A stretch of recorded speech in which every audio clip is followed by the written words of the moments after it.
간에 2023년이 태국 정치사에 있어서 가장 중요한 변곡점이 되는 해라는 데에는 이견이 없어 보입니다. 오늘 강연의 제목, 격변의 태국이 이러한 정세를 가장 잘 반영했다고 할 수 있겠습니다.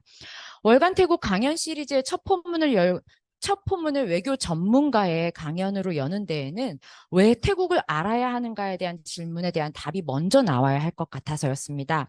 태국이라는 나라가 갖고 있는 국제적 위치, 지역 내 지위에 대해서 생각해보고 이러한 태국과 우리는 어떠한 관계를 맺어야 하는지에 대해서 진지한 토론이 이루어져야 태국에 대해서 더 알고 싶어질 테니까요.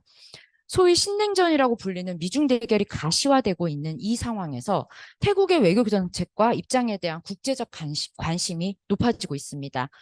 태국은 이거를 뱀브 디플로마시라고 해서 대나무 외교라고 불리는 실용 노선을 앞세운 외교를 펼쳐왔는데요. 전통적으로는 친미 동맹 국가지만 또 한편으로는 동남아시아에서 싱가폴, 말레이시아 다음으로 화교 인구가 제일 많은, 그리고 그들의 경제력이 태국을 넘어선 동남아시아 지역 그리고 국제적 무대에서 막강하기 때문에 중국도 적극적으로 구원을 하고 있는 상태입니다.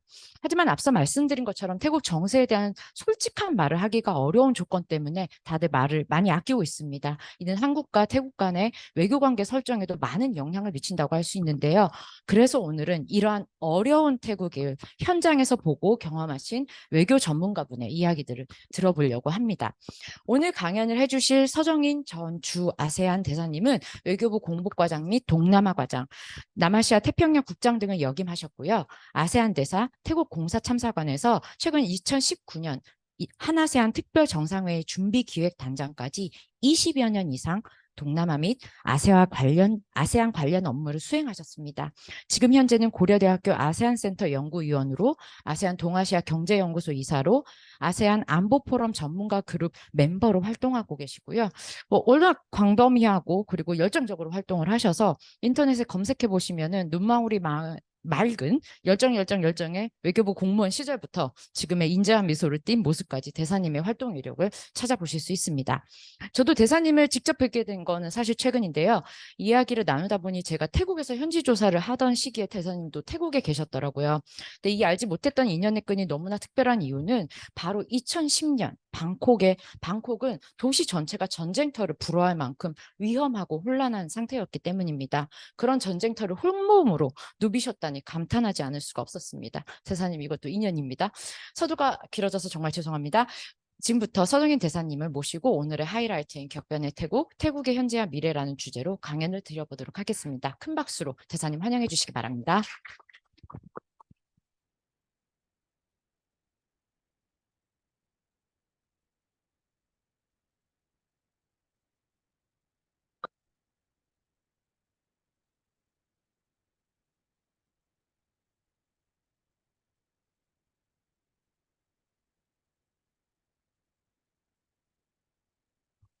네, 안녕하십니까. 방금 소개받은 서정인 대사입니다.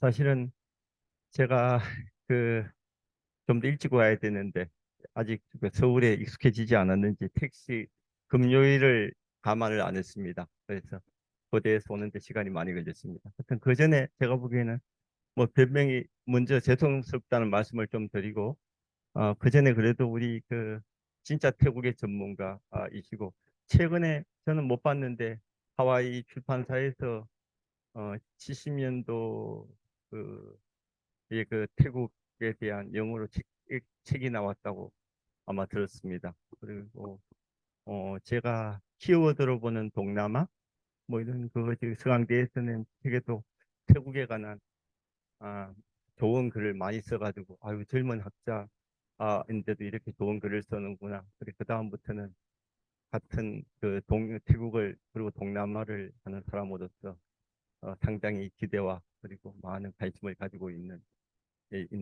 있습니다. 그래서 어, 이제 방금 제가 오기 전에 먼저 지금 현재 돌아가는 정세를 일목요연하게 잘 설명을 해주셔서 제가 바톤을 받아서 하면 될 것 같습니다.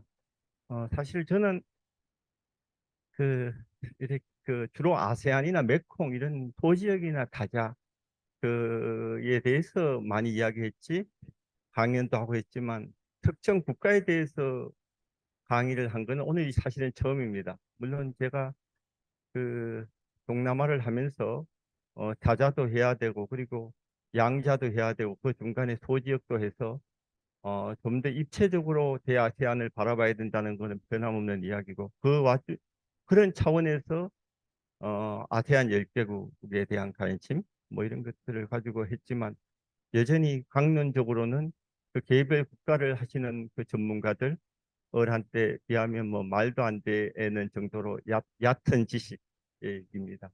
그래서 가급적이면 사실은 제가 그래서 양자 쪽으로는 제가 특강을 안 하려고 했습니다. 그렇지만 태국을 제가 하겠다고 한 거는 첫 번째는 우리 현신의 선생께서 저한테 요청을 해서 아무래도 꼭 해야 되겠다는 생각도 좀 들었고 그래서 그리고 제가 그 태국에 대해서는 동남아 과장을 끝나고 나서 어, 일본을 갔습니다.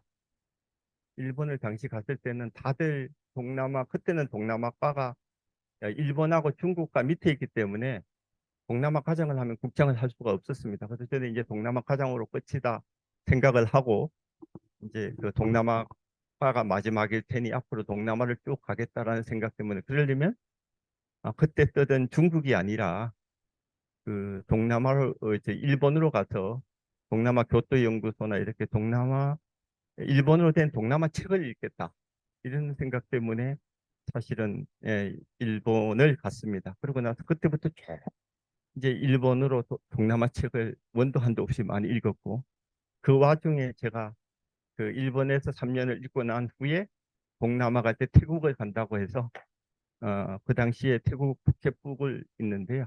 지금 그 동경대 교수분인데 제가 나중에 그 추천 도서에 있습니다만 태국의 개발과 민주주의 그리고 태국의 중진국 모색이라는 그 두 개의 포켓북 그걸 사실은 10년 이상이 넘죠. 뭐 2007년도부터 쭉 이렇게 읽고 있다가 그래서 이런 것들을 제가 차제에 한번 정리를 한번 내 나름대로 해보겠다. 물론 일본을 아는 분들은 그냥 보시면 되는데 그런 것들을 한번 정리해보는 시간 뭐 이런 것들. 그리고 또 하나는 우리 그 현신의 선생님께서 이야기했지만 2010년도 2월부터 5월 동안에 라차프라송 반정부 시위 친탁신계죠 있었는데 그때 모든 게 무소식 이렇게 소위 말하는 깜깜이었는데 제가 그 현장을 이번에 가봤습니다. 그래서 그때는 되게 위험한 상황이었는데 맨인 블랙가 누구 편인지 모르는 그런 상태인데 제가 궁금해서 현장에 한번 가봤던 그런 기억들 그리고 그때 느꼈던 어떤 프러스트레이션 뭐 이런 것들이 참 있었습니다. 왜냐면 어, 거의 한 3개월 동안 그 반정부 시위가 일어났고 결국 한 92명이라는 젊은 목숨들이 사라졌는데 그 이후에 아무렇지도 않다는 듯이 태국 사회가 돌아가는 걸 보고 그 소위 말하는 좌절감과 안타까움 막 이런 것들이 있었습니다. 그럼에도 불구하고 제가 태국하고의 인연 뭐 가장 시민관 국장이 이렇게 계속 이렇게 있었던 것 때문에 태국을 제가 조금 사랑하게 됐고 그래서 2014년도에 제가 국장시에 그때 지금 프라이웃 지금 그 총리가 9년 임기를 마치고 끝났는데 그때 사실은 쿠데타로 났기 때문에 동남아 정상들은 뭐 면담 이런 거 양자했는데 동남아 이외 국가들은 사실은 그 태국하고 조금 양자회담 이런 것들을 잘 안 하려고 그랬어요. 약간의 어떤 레퓨테이션 리스크 뭐 이런 게 있었는데 저는 제가 생각하기에 어차피 태국이 이건 현실적인 세력인데 조금 더 실용적으로 나갈 필요가 있겠다. 그래서 사실은 제가 건의를 그때 국장한테 강력하게 해가지고 아세안 정상회의 계기에 양자 정상회담을 했습니다. 그래서 그걸 굉장히 태국 측에서 고마워 이렇게 했던 것 같아요. 그래서 제가 그 결정을 어떻게 보는 관점에 따라서 다른데 어떤 분들은 어떻게 그걸 쿠데타 세력하고 정상회담을 할 수 있냐라고 하는 그래서 어떻게 그 정당성을 부여하면 되느냐라는 가치 외교적인 측면 뭐 그런 측면에서 접근을 하면 뭐 큰 할 말은 없지만 저는 결국은 이게 태국의 정치고 현실이니까 조금 더 실용적으로 갈 필요가 있겠다 이런 생각을 해서 이제 했는데 결국은 그게 뭐 제가 계획했던 거는 아닙니다만 2019년도 11월 부산에서 한아세안 대화관계 수립 30주년 계기에 특별 정상회의를 했는데 그 당시에 아세안 의장국, 그러니까 공동 의장국이 그 태국의 이제 프라유트 총리였어요. 아 그래가지고 상당히 그때 그게 굉장히 투자를 잘했다. 나 개인적으로도 그렇고 그래서 굉장히 협조적으로 잘 됐고 모든 게 그렇게 된 것 같습니다. 그래서 뭐가 좋은지 잘 모르겠습니다. 결국은 그렇지만 우리가 이런 게 있었다. 우리는 프랙티셔너로서의 어떤 입장이고 조금 더 다른 시각에서는 또 다르게 볼 수 있을 것 같습니다. 학자들의 입장 뭐 이런 것들은 좀 다를 수 있다 이런 말씀을 좀 드리려고 합니다. 그리고 현재는 제가 은퇴하고 나서 방콕 소재의 UN 에스카비 시니어 컨설턴트로 하기 때문에 태국을 왔다 갔다 하고 그래서 태국 돌아가는 거를 조금 알고 그리고 어, 그 자카르타에 있는 그 동아시아 아시아 경제 연구소 일본이 주도해서 만든 일종의 아세안의 싱크탱크인데 거기 제가 이제 한국 이사로 이렇게 해서 마침 그런 그 인연도 있어서 태국을 이렇게 좀 태국뿐만 아니라 양자도 이렇게 관심 있게 바라보고 있습니다. 제가 이 글을 준비를 하면서 어,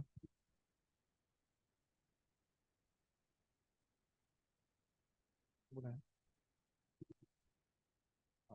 이런 건 제 이야기했고요. 하여튼 이가 준비하면서 결국은 내가 하고자 하는 말에 이제 다 그건데 결국은 일련의 제 스스로에게 묻고 답변하는 뭐 그런 일종의 이게 제가 궁금했던 내용입니다.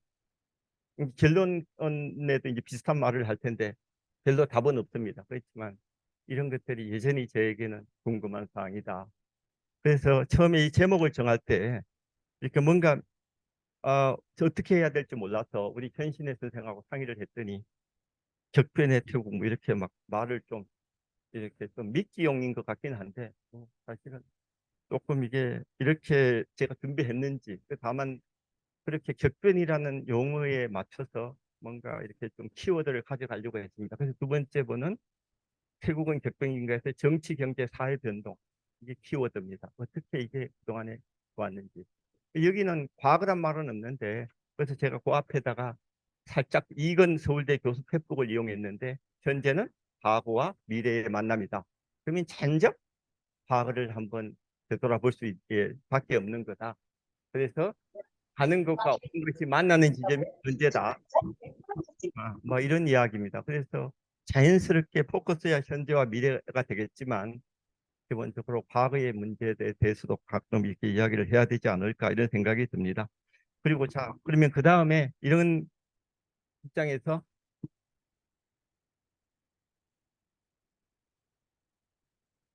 이쪽으로 보고 해야 되네.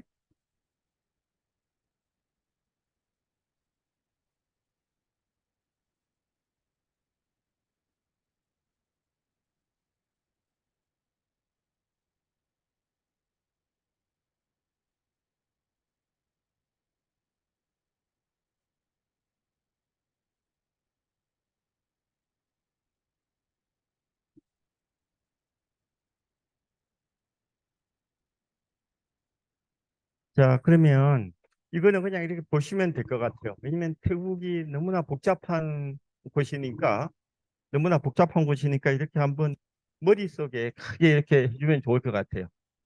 사실은 태국의 역사가 되게 짧은 겁니다. 딴 나라에 비하면. 이렇게 결국은 원류는 중국 쪽에서 내려왔다. 뭐 이런 것들이 처음에 그 중국하고도 어떤 약간의 중국하고 친화적인 요인이 되는 건지 DNA 속에 조금은 그런 것이 있는 건지 그건 잘 모르겠습니다. 그리고 그 다음에 이제 스코타이. 스코타이가 이제 있고 뭐 길지 않았죠. 이게 1998년도인가 아닐 것 같은데 1998년 200년 정도 스코타이가 이렇게 짧았나요? 20만이 아닌 것 같은데 이게 오타 같은데 1299년도에서 거의 1398년 그 정도쯤 될 것 같은데 하여튼 확인해 보겠습니다. 그리고 이제 아유타야, 그리고 이게 사실은 그 태국의 뿌리, 뭐 그리고 잠깐 이제 그 돈부리가 있다가 차크리 왕조가 있으니까 지금 쭉 보면 한 200년이 이제 좀 넘는 이제 정권을 유지하고 지금 라마 10세까지 이렇게 온 겁니다. 그래서 1857년도를 저렇게 해놓은 거는 라마 4세 우리 몽크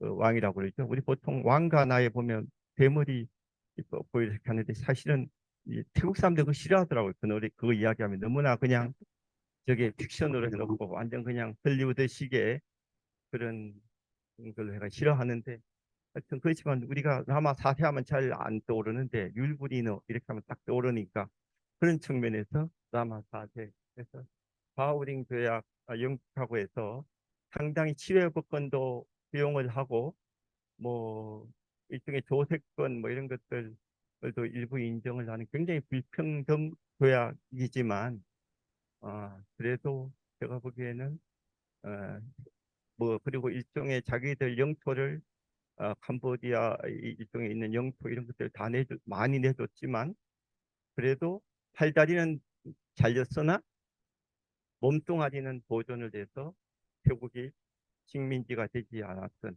뭐 이것도 또 논쟁이 있습니다. 근데 팔다리를 다 떼주고 나도 식민지 안 한 게 잘한 거냐? 어?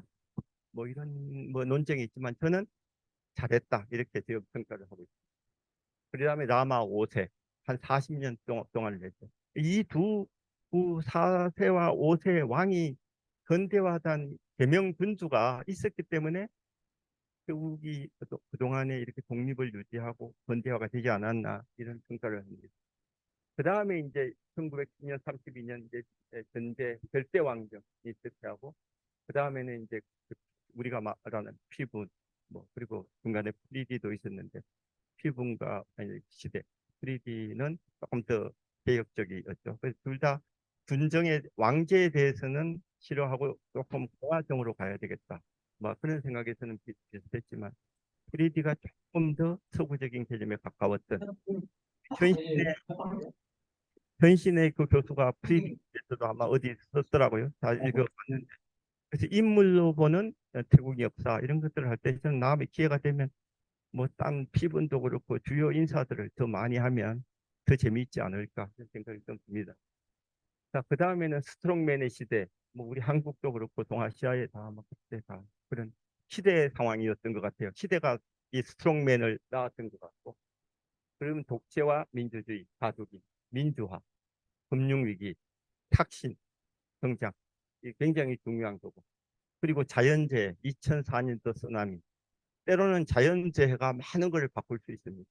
그래서 특히 그 이때 2004년도 5년도에 그 아체 쓰나미 나가지고 결국은 몇십 년 동안 분리 독립 이슈 아체 문제가 자연스럽게 해결이 됐던 이런 자연재해가 인간에게 주는 우리 예기치 못한 변화들 뭐 이런 것들 그래서 이런 것들 보면서 과연 굉장히 그 난제로 엮인 문제들에 대해서 우리가 메비우스의 띠를 자르듯이 확 자르는 게 문제 해결식이냐 아니면 어려운 거는 그냥 내버려 두고 있다가 조금 내버려 두는 것들도 하나의 해결 방안이 아닐까. 우리는 늘 무슨 이슈가 나오면 액션, 뭔가 해야 되겠다라는 생각했는데 때로는 인액션이 그 하나의 해결책이 될 수 있다. 이런 생각을 제가 여기 보면서 느낍니다. 그래서 저도 현직에 있으면서 보면 뭔가 언론에도 나오고 뭔가 해야 되는 거예요. 그런데 감히 내가 위에 싸움한데 인액션 하지 말고 가만히 기다려 봅시다라고 말을 못하다. 그러면 내가 무능해 보이고 안 하는 것 같잖아요. 이게 뭔가 이렇게 해야 되는. 그런데 그게 결국은 문제 해결은 안 되는 것 같아요. 그냥 문제 해결을 하는 듯하게 보이는 있지만 문제 해결은 아니다. 이런 생각을 제가 많이 했습니다. 이게 우리한테 역사 뭐 이런 거 과거에서 배울 수 있는 그게 아닐까. 탁신 뭐 2006년도에 결국은 선거가 쿠데타가 됐고 그래서 왕은 비민주적 선거라고 이제 이야기를 규정을 해서 결국은 다시 선거를 했고 그 다음에 이제 2008년도에 친탁신계 사막 총리 그 요리 TV 요리 그 방금이 그 프로그램에 나가서 그돈 받았다고 그게 뭐 위반이다 뭐 이렇게 해가지고 결국은 사법 쿠데타 총리 뭐 그리고 각 그 정당 헌법재판소에서 결국은 불법으로 처리를 해서 나고 그 다음에 또 했는데도 솜차이가 됐고 이게 솜차이가 탁신의 처남이죠. 이제 됐고 하다가다 안 되니까 사법 뭐 이제 다 해산시키고 아피신이 아니라 아피시시네요. 민주당. 그래서 이거는 이게 아피시를 아시죠? 민주당 그건데 아피시시 그때 40대였어요. 40대였으니까 또 잘생겼잖아요. 이턴 나오고 옥스퍼드 나왔어요. 40대. 자, 데자부 생각나는 게 없어요? 자, 지금 피타가 뭐 우리 뭐 소위 말하는 타마사 대학교 나가지고 하버드 나오고 그리고 40대 잘생겼지. 이제 뭐 돈도 많고 이 아피시하고 똑같아요. 그래서 결국은 아피시는 어디 갔는지 없잖아요 지금. 자, 피타의 운명은 어떻게 될지 여러분들 다들 나중에 보십시오. 피타가 다시 제2의 아피시시 될지 아니면 또다시 등장을 해서 제가 다음에 문제를 제기하는 제3의 민주화 운동을 이끌어갈지 그것은 이제 두고 볼 일입니다. 사실은 제가 전망할 수는 없고 여러분들한테 질문만 던지는 걸로 끝나겠습니다. 자, 2008년도 레드 셔츠와 옐로우 셔츠의 대립. 레드 셔츠는 어, 도시 하층민 그리고 지방 이제 농민들 중심. 옐로우 셔츠는 중산층 도시 있는 자들의 대립. 뭐 이런 식으로 그걸 그때 하여튼 되게 그 소위 말하는 양쪽이 극렬하게 대립을 하는 그게 태국 정국을 휩쓸었던 것 같습니다. 그 다음에 선거를 또 했는데 잉나 총리 결국은 탁신 여동생이 이제 됐고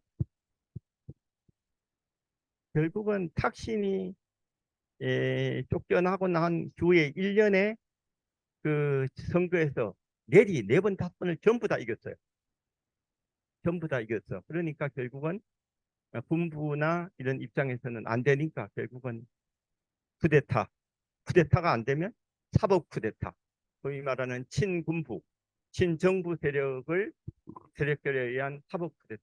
뭐 이런 것들을 이렇게 했던 결국은 바깥에서 보면 이 절차적으로 합법성을 가지고 있으니까 뭐라고 말할 수는 없는 뭐 그런 이야기 그런 게 쭉 이어졌고 그 다음에 이제 이런 식으로 쭉 이렇게 갔습니다. 그래서 2023년 5월 제가 그때 선거를 앞두고 제가 태국 정부가 어떻게 될 것인지 발표나기 전에 제가 쓴 건데 그 중 하나가 결국은 연정도 있지만 또 하나는 사법 쿠데타가 일어날 수도 있다라고 이렇게 했는데 일부는 일어났지만 결국은 연정으로 제가 그 어, 그게 그렇게 될 줄은 잘 몰랐는데 대충 비슷하게는 맞아 들어간 것 같아요. 다음에 자 태국은 어떤 나라인가 이미 뭐 저기 현신의 선생님이 이야기를 했고 제2대 경제적 대국이고 인도네시아에 있어서 다음으로 보고 그리고 아세안 상임 멤버 그리고 아시아의 디트로이트라고 할 정도로 돼 있고 그리고 18세기 이후에 식민지대 유일한 비식민지 국가다. 그렇지만 지금 현재는 중진국 함정에 빠졌다라는 게 다수 학자들의 이야기입니다. 그래서 이게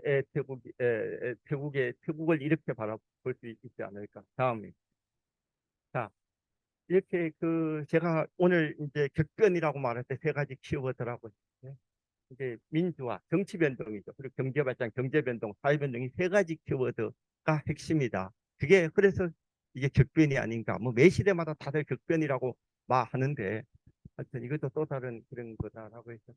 근데 태국의 정치 변화, 태국 전체를 이해하는데 가장 중요한 컨셉 세 개를 들라고 한다면 결국은 그 민족, 국가라고도 볼 수 있는데 그 다음에는 종교, 여기서 말하는 거 사실 불교하고 이끌로 해도 괜찮은 불교, 그리고 국왕 중심, 뭐 이런 식으로 아마 세계 컨셉을 보면 될 것 같다. 다음에 자 이거를 태국의 삼청 구조, 이거를 보면 태국을 이해하는데 좀 많은 도움이 되는 것 같아요. 열심히 보면 자 크게 부분을 다 놓으면 정당 정치 88년 이후 그리고 정치 개혁의 시대, 정치의 민주화, 탁신의 시대, 국가를 개조하겠다는 탁신의 시대, 쿠데타 이후에 지금까지 이제 왕정의 복구 뭐 이런 거라고 되겠죠. 지금도 크게 보아 그 2023년도 현재도 민선 이양은 됐다고 하지만 크게 보아 여기에 해당하는 거 아닌가. 왕제의 옹호, 방화. 결국은 그 왕정을 개혁하겠다고 하는 그 메시지를 던진 피타가 결국은 연정을 못할 수 있었던 이유, 사회 전반적으로 이제 이렇게 왕제에 대한 이걸 유지하겠다라는 일반 국민이 그런 건지, 아니면 기득권이 그런 건지, 아니면 그 기득권 속에 중산층이 그런 건지, 이 모든 게 다 그렇지만 중산층의 선택이다. 제가 얼마 전에 그 태국에 우리 그 고대 학생들 데리고 갔는데 타마사 대학교의 교수가 그 말을 하더라고. 바깥에서 보기에 다 이렇게 혼란스러운 이런 것들, 다 이거는 중산층의 선택이다. 음? 이게 비난을 하려면 중산층을 비난을 해라. 이게 그들이 가진 기득권을 보호하려고 하는 그것. 우리가 민주화 시대를 같이 겪었지만 그 중산층들이 자기 희생을 했잖아요.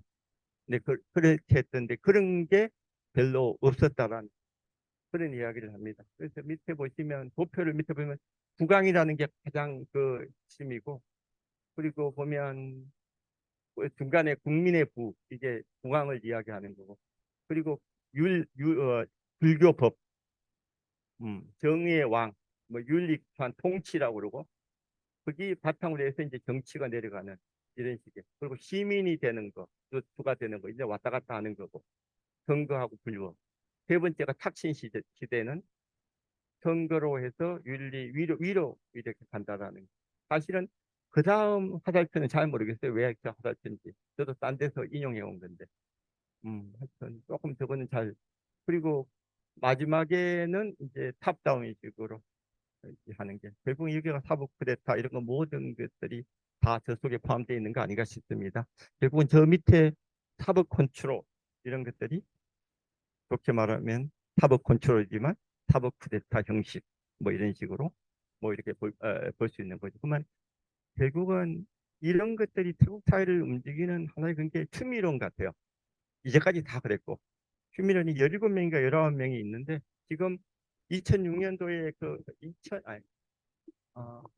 1992년도인가 그 쿠데타 일어났을 때 그 임명됐던 총리로 임명됐던 수라임 그게 2010년도부터 추미론 원장입니다. 이렇게 했는데 결국은 그 추미론의 그 멤버들을 보면 아, 뭐 예를 들면 전 총리 출신 이게 정치 그리고 또 군인들 장성들 출신 대장들 그리고 사법부의 대법원장이나 막 이렇게 되게 높은 사람들 그리고 뭐 관료들 등에 이제 결국은 그 각 분야에서 최고의 영향력이 있는 사람들 은퇴했지만 뭔가 영향력이 있는 비공식을 조정할 수 있는 배후에 살 수 있는 이런 사람들을 깔아놓고 결국은 국왕이 간접적으로 영향력을 행사했다.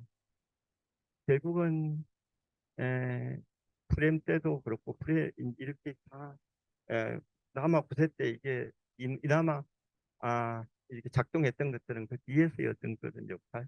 지금 자 그러면 이제 앞으로 어떻게 될 것인가? 이제 분수령 격병기인데 제가 태국에 갔더니 추미애 원장이 바뀔 것인지 안 바뀔 것인지 그것도 또 관전 포인트라고 하더라고요. 장관의 소문은 바뀔 것이다라고 하는데 제가 보기에는 이렇게 오늘 이게 그 인터넷을 찾아보니까 추미애 원장이 나이가 80이 정도 수있으라 그러면 그 그전에 프레임 같은 경우에도 엄청 오래 했잖아요. 90 몇 살까지 100살까지 했거든요. 그래서 이게 바뀔지 뭐 후보는 누구냐 뭐 이제 하여튼 후보는 뭐 그냥 이게 뭐 저기 지금 현재까지 상당히 영향력을 행사했던 총리도 후보가 아니겠냐라는 말을 하는데 그렇게 될는지 모르겠습니다. 그게 어떤 기본적으로 어떤 그런 구도로 이제 이런 구도가 있다. 설이지만 그만큼 추미론이 중요하다. 이런 말씀을 드린 다음이요. 자, 이거면 태국 정치를 한마디로 이라면 정권은 불안정하지만 정치는 안정됐다. 수없이 저렇게 쿠데타 나고 막 그렇게 하잖아요. 그러니까 쿠데타 나고 있지만 국왕이 있기 때문에 다들 이렇게 정치는 안정이 됐다. 막 이런 게 결국은 이렇게 보면 뭐 쿠데타가 뭐 엄청 많이 일어났잖아요, 그죠? 그러니까 뭐 우리 현신의 선생 이야기했지만 쿠데타가 항사의 상수고 안 일어나는 게 이상할 정도의 태국 현실인데 그럼에도 안정을 찾았고 다만 탁신이 등장하고 나서부터는 어, 정권도 정치도 불안정한 뭐 그런 상황으로 됐다. 지금도 그런 상황이 아닌가 그런 했습니다. 다음이 자 이거는 뭐 아까 다 이야기했기 때문에 앞에 거는 다 그냥 보시면 될 것 같고 다만 그 이번에도 피타가 아, 승리를 했음에도 불구하고 연정을 구성 이렇게 못했던 결정적인 이유는 그 군부가 지명한 상원 표 때문에 그런 거거든요. 250명. 그거를 쥐지 않으면 안 되는 거예요. 그러니까 그거는 미얀마도 같은 거예요. 미얀마의 그 결국은 어, 수지가 대통령이 못했던 거는 외국인 남편하고 두면 안 돼. 배우자 하면 안 되잖아요. 그 헌법을 그러면 개정을 해야 되는데 그 군부의 그 지지가 없으면 안 되니까 결국은 죽어도 수로서는 안 되니까 결국은 사실상의 그 대통령 국가 고문이라는 형식으로 다 이렇게 했던 뭐 아마 그런 저거였는데 그만큼 군부가 여기도 그렇고 저기도 다 세는데 자 좀 빗나가는 말이지만 빌라하리가 최근에 그 책을 제가 읽어봤는데 그 이야기가 최근에 나온 책 중에서 에, 싱가포르 is not still an island 2017년도에 하고 다시 그냥 지뭐 그동안 써놨던 걸 다 그냥 모아놓은 거더라고요 그냥 근데도 그래도 지금 봐도 다들 나름대로 정합성이 있어요 그 재밌는데 이제 그 속에서 이제 그런 이야기를 좀 그도 하는데 하여튼 수지에 대한 이야기 수지도 뭐 책임이 있다 뭐 이런 이야기 과연 수지가 그때 그냥 스테이트 카운슬러로 그냥 계속 남았고 사실상 그렇게 가면 되는 거 아니었냐. 너무 군부를 압박을 해가지고 결국은 막 했기 때문에 군부가 위협을 줘서 쿠데타 일으켰다. 뭐 이런 서구적 시각에서 보면 말도 안 되는 소리이지만 이게 내부적으로는 충분히 그럴 수 있다. 이게 이제 태국에 대한 태국 군부에 대한 함의 뭐 이런 것들도 제가 그렇게 하라는 말은 아니라 결국은 우리가 역사에서 배울 수 있는 거는 그런 거 아닌가 싶어요. 그리고 사실은 인도네시아도 마찬가지였잖아요. 인도네시아에도 군부가 25% 할당을 해줘가지고 차츰 주례가 지금 없어졌잖아요. 이게 결국은 세상사가 다 똑같은 것 같아요.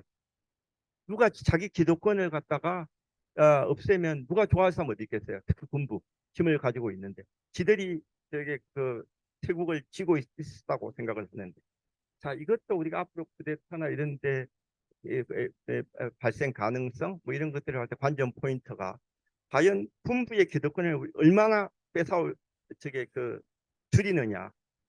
이게 상은 이제 그 임명 이제 이후에만 하원만 이제 합동을 하는 게 하원만 총리를 선출을 하는데 이제 이럴 경우에는 군부가 지금 상원의 영향력이 없어지잖아요.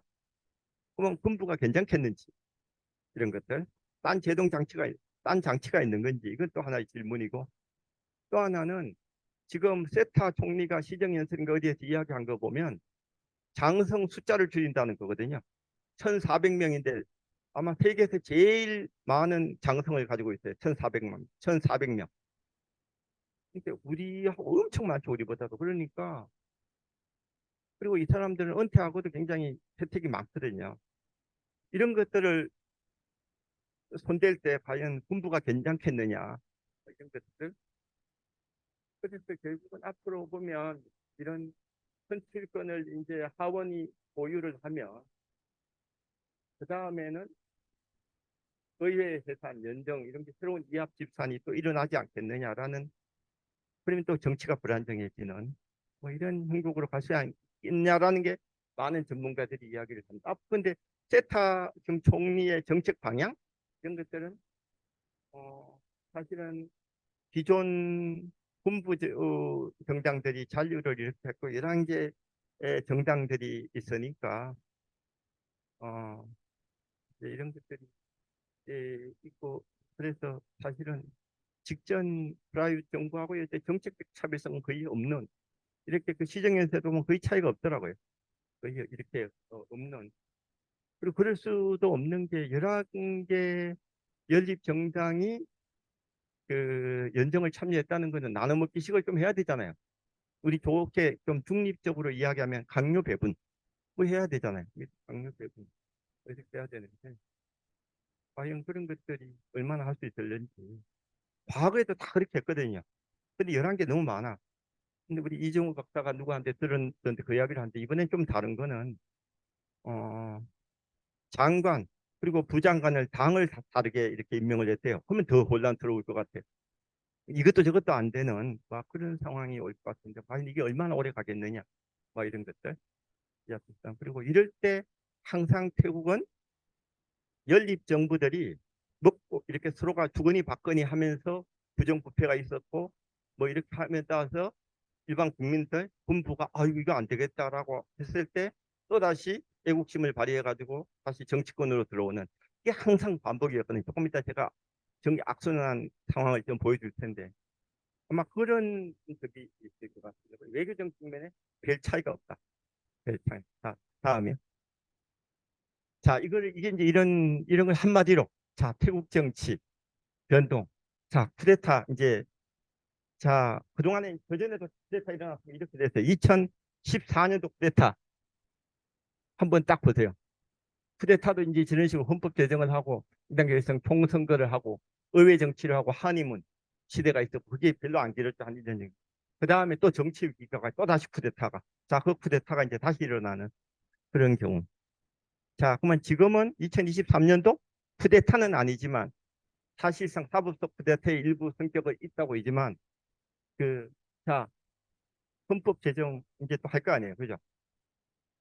그대로 2017년도 거 써먹을지 안 써먹을지 모르겠어요. 근데 항상 과거를 보면 항상 개정을 했어요. 헌법 개정은. 어떤 식으로든 간에. 자, 그리고 또 뭐 정당 이합 집산이 있든지 뭐 약간의 뭐 그런 것들도 있을 수 있고. 다음에 이제 총선거도 하고. 근데 4년이니까 앞으로 4년 남았는데 4년 안에 할지 아니면 4년 지내서 할지 그건 다 그냥 득표 계산을 해서 하겠죠. 그리고 의회 정치하고 또 허니문 시대에 있다가 정치 위기가 오고. 저는 그게 제가 지금 현재 제방 걸어 보면 그렇게 오래 사이클이 몇 년 가지는 않을 것 같아요. 익히야 1, 2년이 아닐까 이런 게 제 추측이에요. 그게 제 추측이 전망이 틀리기를 바랍니다. 다음이요. 자 이거 이제 사실 민주화 하던데 아 73년도 10월 16일 날 타마사 대학에서 이제 그 시작한 민주화 운동, 1차 민주화 운동 학생들 중 46명이 사망을 했어요. 젊은 피들이. 그리고 2차 민주화 운동 때 그 시민사회 활동을 했는데 53명. 근데 특이한 건 또 어디 보니까 왓지랑콘이라고 하냐? 왓지라롱콘 황태자가 한국 방문 중에 그때 한국 방문했더라고요. 그래가지고 이런 우려 증명까지 했더라고. 그리고 제3차 민주화 운동. 자, 이거는 굉장히 컨트로버셜 할 것 같아요. 지금 3차 운동이 시작됐냐? 아니면 앞으로 올 것인지. 그거는 나중에 제가 보기에는 우리 현신의 선생한테 거꾸로 제가 물어보려고 그래요. 자, 또 보면 어, 탁신. 그러면 저는 2010년도 5월에 친탁신 지지자들이 라차프라성 반정부 시위가 99명이나 사망을 했는데 사실은 그 당시 정부가 그 절차적으로 합법적으로 된 정부를 다 전복시켜서 했잖아요. 근데 이게 운동인지 아니면 정파들적 이익인지 그는 판단의 문제다. 이런 이게 진정하게 조금 더 이제 그 제대로 된 민주화 뭐 이런 것들을 이야기하려면 피타 뭐 이렇게 젊은 세대 교체 해가지고 이런 사람들이 왔을 때 공산층이 되고 젊은 애들도 같이 쳐서 그 민주화가 올 때 우리는 그걸 제3차 민주화 운동이라고 규정할지 그거는 좀 더 이렇게 봐야 될 것 같습니다. 이제 그거를 어디가 그렇지만 저는 그 탁신의 중요한 거는 탁신이 민주주의자는 아니지만 그는 포퓰리스트지만 대중의 표가 얼마나 중요한지를 안 사람이에요. 그래서 어, 그, 그런 면에서 어떻게 보면 민주주의의 이를 이렇게 불씨를 자기 의도는 아니지만 그런 것들을 되게 피운 사람으로 판단하면 어떨지 뭐 이런 탁신에 대한 그것도 다시 평가를 좀 해야 되겠다. 무조건 되고 이상한 사람이다. 뭐 나쁜 사람이다. 이렇게 하는 게 아니라 좀 더 냉정하게 탁신에 대한 평가.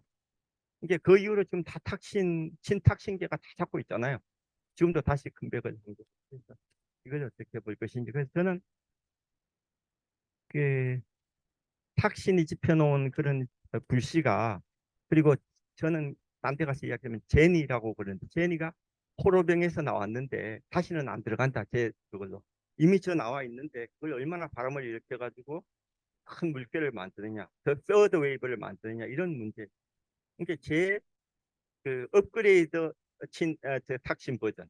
조금 탁신은 여러 가지 뭐 이제 그 부정 축제하고 뭐 여러 가지 자기 개인 사익을 추구했는데 그게 아니라 뭔가 피타류에 이런 사람들이 오면서 불을 지필 때 그때 진정한 민주 운동, 운동 뭐 이런 것들이 오지 않을까. 이제 그런 것들은 여러분들 나중에 한번 숙제로 여러분들한테 던지겠습니다. 다음에 자, 이 경제 변동은 뭐 제 전공이 아닌데 그냥 여러분들 같이 크게 보면 이렇게 한번 보시면 될 것 같아요.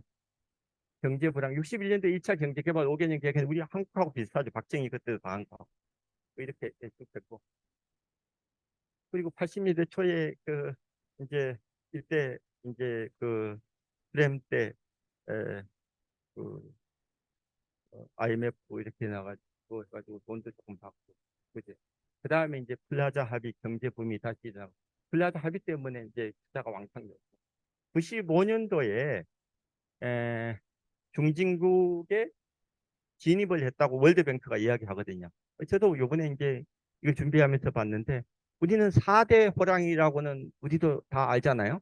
근데 태국이 그때 5대 호랑이였더라고요.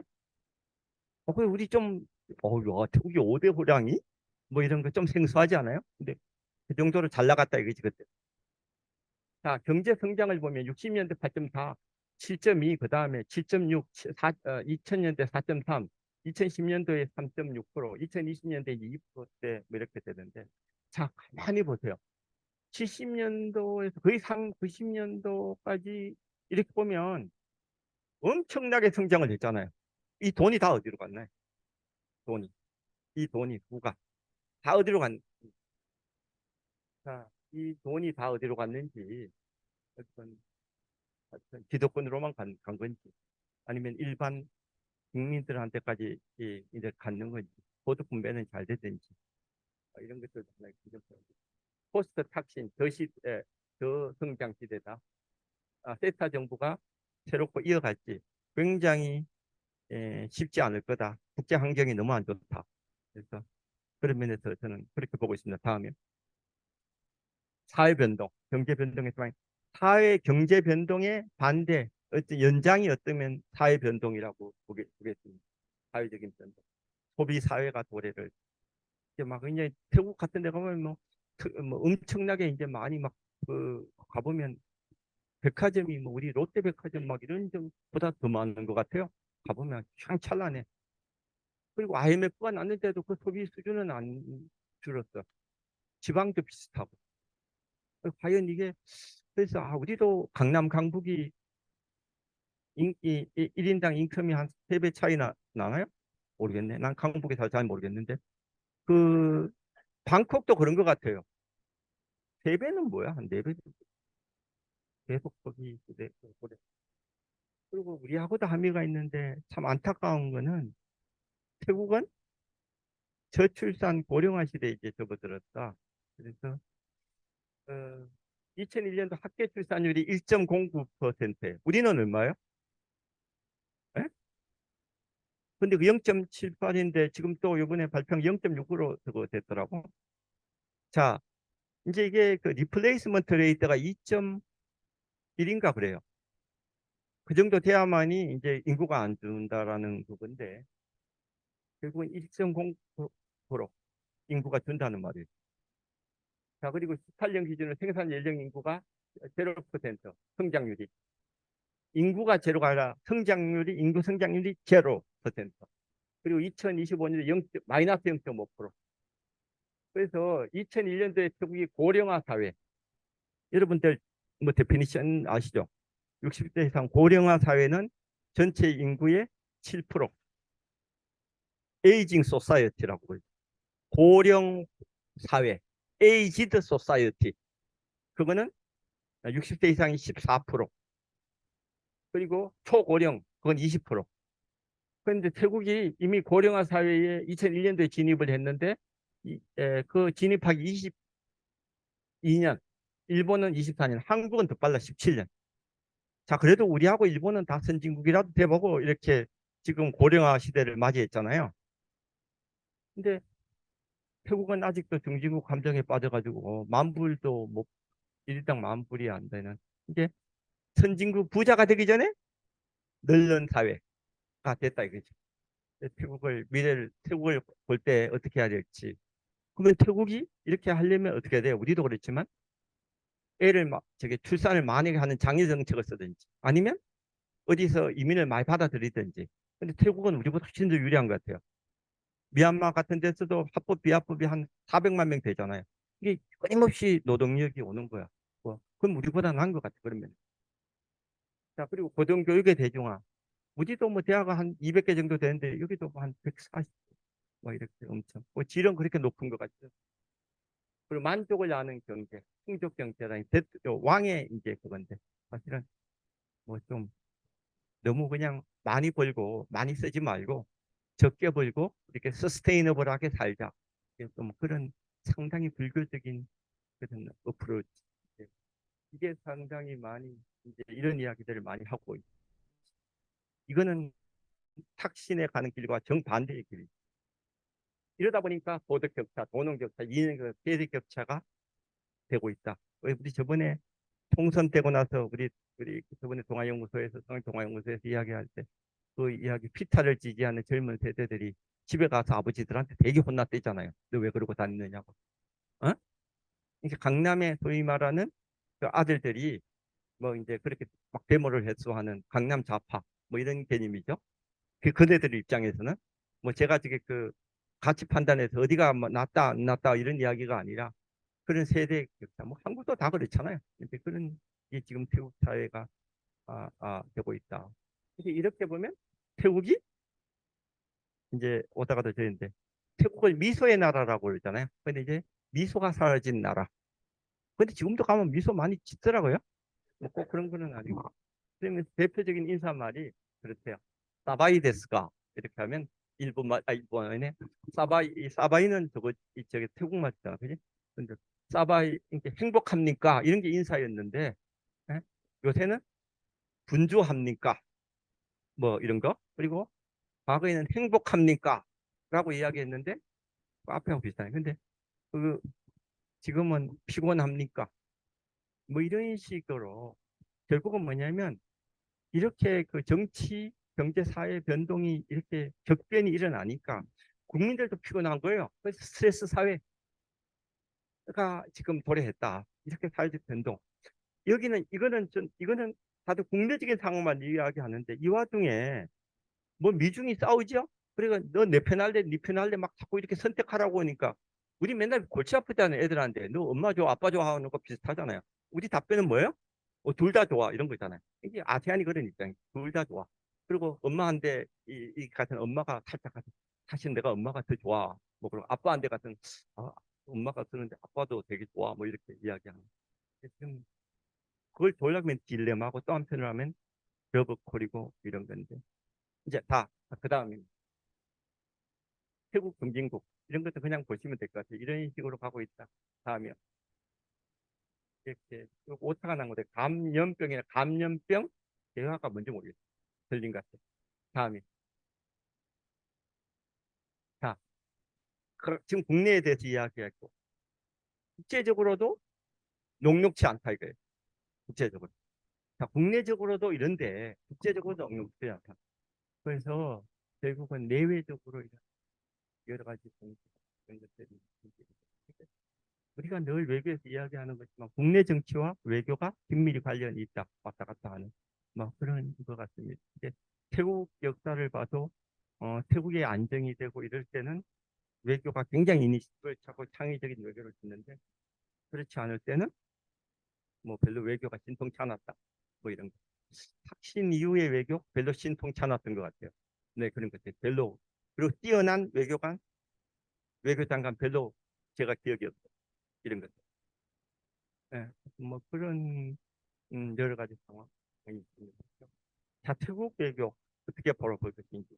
보기 단 신축, 융통성, 플렉시빌리티. 뭐 다른 말로 하면 결국은 뱀부 외교 같은 말인데 네. 근데 그 이강요 전 수상이 이야기를 하는 게 태국 외교는 바람 따라 밴딩 위드 윈드 바람 따라 하는 외교가 아니 가 아니라 하여튼 밴딩 위드 더 윈드 넘어서 밴딩 비포 더 윈드 소위 말하는 바람이 불어오는 풍향을 미리 감지해서 하는 것 뭐 이런 식으로 외교다라고 이렇게 한다고 하는데 굉장히 음, 좋은 외교인 것 같아요. 결국은 이러다 보니까 다른 말로 하면 줏대 없는 외교가 될 수 있는데 결국은 태국의 외교관들을 만나면 굉장히 냉철한 것 같아요. 현실. 태국이 그렇게 큰 나라가 아니다. 작은 나라로서 소위 말하는 상대국 외교 국제 정치에 미칠 수 있는 영향이 한계가 있는 거 아니냐. 그런 데 대한 인식을 굉장히 하는 것 같아요. 그런 측면에서 조금 균형적인 거, 짚고 이렇게 하려고 그러고. 과거에도 그랬잖아요. 영국 그때 식민지 시대 때도 다한테 그런 거였고. 그리고 굉장히 프랙티컬한 실용주의적입니다. 꼭 실용주의 때문에 머들링 수로 하는 것이 아니라 이런 것들을 다 찾아가지고 좀 머들링 수로 하는 외교. 우리는 늘 한국 외교가 비난받는 게 뭐 머들링 수로 한다고 막 이렇게 하는데 태국은 이걸 태국이 이렇게 하는 거에 대해서 별로 태국 국민들이나 딴 데서 뭐 그냥 뭐라고 안 그런 것 같아요. 태국은 뭐 원래 그런 외교를 한다. 뭐 이런 이렇게 되는 거. 그리고 태국은 제도가 아닌 개인의 역량, 외교 역량 이런 것들을 스킬 이런 굉장히 강조. 태국 외교관들을 만나보면 되게 유능해요. 다들 영국 이런 데 공부, 요새 미국도 공부하는데 영어들도 잘하고 굉장히 사람들이 그거예요. 그리고 태국은 폴리티컬 포인트가 없어요. 전부 다 국왕이 임명해. 그래서 우리 같으면 우리도 그렇잖아요. 타부처에서 막 대사하고 싶어 하잖아요. 그러면 뭐라고 했냐? 너 어떻게 그거 대응하냐? 우리는 막 20, 30% 되는데 막 그냥 대사는 아무나 하는 줄 알고 있더라. 그랬더니 그런 괜찮냐? 그랬더니 그러면 딴 애들도 영어도 다 잘하고 막 그러는데 할 것 같은데 그랬더니 자기들은 그런데 그러면 국왕한테 가서 결제 받아오라고. 야, 아무도 국왕 앞에 가서 이야기를 못 하는 거야. 트러스트 있더니 옮기니까 안 되는 거야. 그래가지고 사실은 태국 외교부도 국왕이 꼭 있어야 되는 것 같아. 그런 거 보면. 뭐 하여튼 그런 외교적 기술 그리고 태국이 왜 유일하게 비식민지고 여러 가지 이야기가 있습니다만 지리적인 위치, 영부인간의 완충 국가 뭐 이런 완충 국가라는 그 객관적인 위치 뭐 뿐만 아니라 그거를 잘 이용할 수 있었던 지혜 뭐 이런 것이 있지 않았나 그게 아까 이야기했던 뭐 유능한 외교로 되는데 라마 4세나 5세 그리고 완이라고 외교장관 왕자가 있는데 50 상당히 오랫동안 외교장관을 했더라고요. 근데 57 2년부터 57년 거의 5년 이상 외교장관이었고 54년 50년에 유엔 총회 의장이었어요. 우리가 유엔 총회 의장을 한 게 언제? 2000년대 초반 아닌가? 우리가 1991년도에 가 그러면 태국이 우리보다 한 15년은 앞서거든요. 그게 경험이. 막 그래 태국을 너무 우습게 보면 안 될 것 같아요. 태국이 상당하다 이렇게 좀 전제를 깔고 가야 돼. 그리고 우리 웅클로스 알죠? 유엔 해양법 협약. 이거 이 저기 그 초안 협의 일대 의장이었어요. 물론 의장이 그거 했긴 했지만 이 완. 근데 이 그리고 또 54년 세토 이제 미국이 주도한 거지만 영국, 프랑스, 뭐 이렇게 필리핀, 태국 뭐 이렇게 유대인가? 뭐 이렇게 그 5개국이 이제 세토했는 일종의 동남아 나토죠. 나중에 폐지된 거지만 이게 그 태국 외교부 내에 이제 사무국이 있었고 이 협상을 주도한 사람이 원이었는데 그때 이렇게 글을 보니까 이 책에 이 사람이 재밌게 봤는데 그 타이 디플로머시 분낙인가 이 사람 인터뷰한 거를 보니까 그 이야기를 자기가 이제 이 사람도 공부를 많이 했으니까 영국 외교관한테 물어봤더니 하여튼 엄청 완을 평가하더라. 그래서 그 회의를 그때 막 이렇게 하는데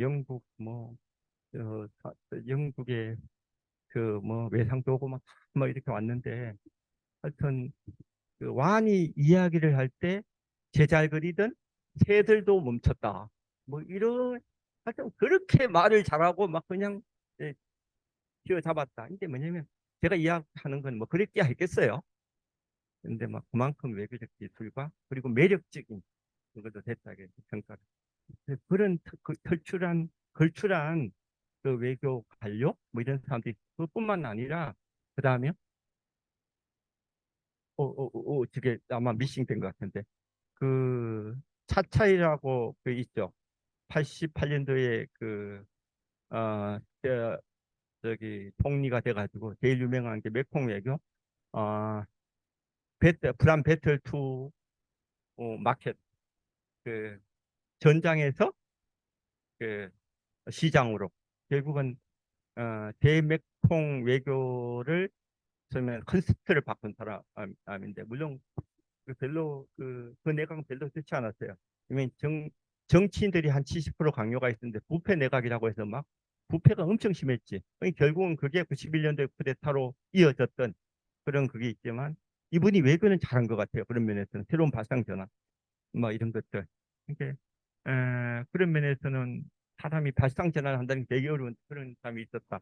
그리고 또 우리가 여기는 수린 아세안 사무총장 이런 사람들도 이제 소위 말하는 그, 어, 어, 그 ARF 뭐 이런 것들 하는데 주도를 했고 그리고 아난이라고 외교장관도 하고 나중에 총리가 된 이 두 번이나 있죠. 저게 아난이 쿠데타하고 나서 90년도 쿠데타하고 나서 한 번 잠정 총리를 하고 그리고 끝나고 나서 또 한 번 하고 추천해가 그때 상당히 개혁적이고 잘했던 깨끗하게 잘했던 분인데 이분도 외교장관이었더라고요. 이제 그분 같은 경우에는 그때 아프타 이런 것들 물론 아프타는 다들 뭐 자기 베이비라고 그런 것 같아요. 아프타는 또 뭐 싱가포르는 뭐 지들 거라고 그러고 뭐 그냥 뭐 하여튼 뭐 다들 그런데 그럼에도 불구하고 상당한 영향력을 1년에 이런 훌륭한 외교관들 뭐 이런 왜 이렇게 이게 가능하냐 제가 이렇게 좀 부러운 측면도 있는데 한 번 하면 오래오래 시키잖아요. 그거는 그 총리나 수상이 인도서가 있었던 거 힘을 실어주고 자기도 외교를 알고 그래서 하고 두 번째는 그 외교 장관의 역량이 있었다. 그래서 그걸 바탕으로 해서 다들 그런 소위 말하는 시대 전환적인 그런 컨셉트를 가지고 그걸 했다. 그래서 저도 외교관 생활을 한 35년 이렇게 했습니다만 과연 우리는 어떤지 뭐 이런 것도 우리도 외교 장관 한 2년이면 막 바꾸고 막 그러잖아요. 막 그러는데 조금 이런 면에서 아쉬운 측면. 우리 별로 기억이 나는 게 그렇게 많지 않아요. 근데 이런 것들이 태국도 하시면 우리도 할 수 있을 텐데 우리는 그 한반도 국책이라는 때문에 태국하고는 좀 다른 측면이 있어서 그런가? 뭐 이런 것들 스스로에게 질문을 던지고 특히 인도네시아의 그 레토노 그 장관 여성인데 지금 10년째 하고 있잖아요. 제가 인도네시아에 있을 때 뭐 이제 현직이라서 내가 함부로 이야기하면 되는지 모르겠어요. 별로 크게 이렇게 막 그냥 그 동기 중에서 제일 스마트하거나 그런 것들은 아니었는데 지금 이렇게 보니까 막 외교장관 같고 막 그냥 보니까 그냥 자신 있게 막 미얀마 있지도 그렇고 막 이렇게 뭘 하고 그건 자기가 사람을 만드는구나 뭐 이런 생각들 뭐 그런 것들 그래서 조금 그런 게 두려움 그리고 인도네시아만 해도 알라타스 같은 걸출한 사람들이 있잖아요. 그런 것들이 다 있는데 아니, 우리는 뭐 별로 그런 사람이 안 보이잖아요. 그래서 그런 것들이 그 다음에는 우리도 이제 이런 사람들이 나왔으면 좋겠다 이런 생각을 했습니다. 아, 다음에 대강대국 외교로 보면 대미 외교, 대중 외교인데 뭐 이거는 다 아는 이야기고 뭐 미국의 동남아 2대 그 알라의 동맹국 트리티 조약 트리티 알라이라고 그러죠. 그거는 필리핀하고 결국은 태국인데 필리핀이 그런 줄 아는데 태국이 그런 줄은 사실 잘 모르는 것 같아요. 태국이 막 애매하게 왔다 갔다 하고 막 그래서 그런 건데.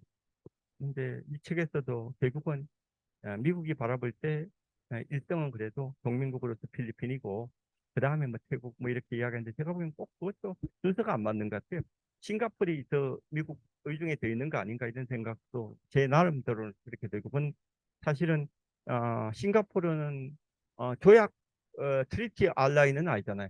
그래서 파트너 뭐 국가이던데 실제적으로는 그 소위 말하는 전략 자산 뭐 이런 것들은 오히려 싱가포르이 더 있는 것 같습니다. 그리고 아까 말한 냉전의 주요 안보 파트너 세토하고 베트남전의 최대 발진기 한 80% 90%가 다들 국적을 다 거기서 했죠. 계속 그런데 그 태국은 이걸 자기들이 그랬다고 부정했어요. 왜 그랬냐 이랬더니 그 이유가 뭐냐면 외교장관이 부인을 했더라고. 그래서 왜 그랬더니 자기들은 그 의사결정 프로세스에서 배제된 거야. 군부들이 다 한 거야. 그러니까 뭐 자기는 뭐 계속 발표해도 되는 거지. 근데 결과적으로는 이게 팩트니까 미국은 굉장히 고마워했지 그런 것들이. 그리고 크게 분야는 교육, 의료, 군사 교류 뭐 이런 것들. 특히 의료 파트 같은 경우에는 거기 태국에 가보면 태국 의료가 굉장히 발전했어요. 그래서 지금 태국의 세 번째 좋은 대학이 마히돈 대학 의대. 이게 지금 라마 두세의 아버지가 그 미국에서 의대 등에서 부인을 간호사 하던 부인하고 만나가지고 그래서 그걸 기념하기 위해서 마히돈 대학 그 어느 날부터 아마 그 대학 이름을 다들 그 사람 이름을 붙여서 한 거죠. 플라롱콘 대학교. 다만 타마사 대학은 붙이려고 했는데 거기서 전통의 방골 대학 있잖아요.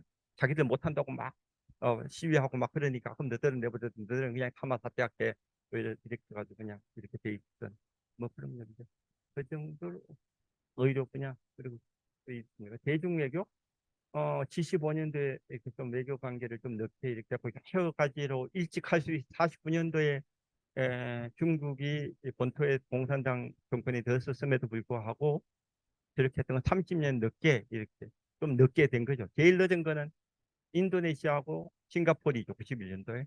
그래도 이것도 빠른 편은 아닌데 이렇게 한 게 결국은 그 당시에 국내 정치와 관련해 있었던 미국 편을 해야 되니까 아, 뭐 소위 말하는 친구의 적은 적일 수도 있으니까 그렇게 해서 결국 여러 번 그 기회를 놓쳤다 뭐 이런 이야기를 했습니다.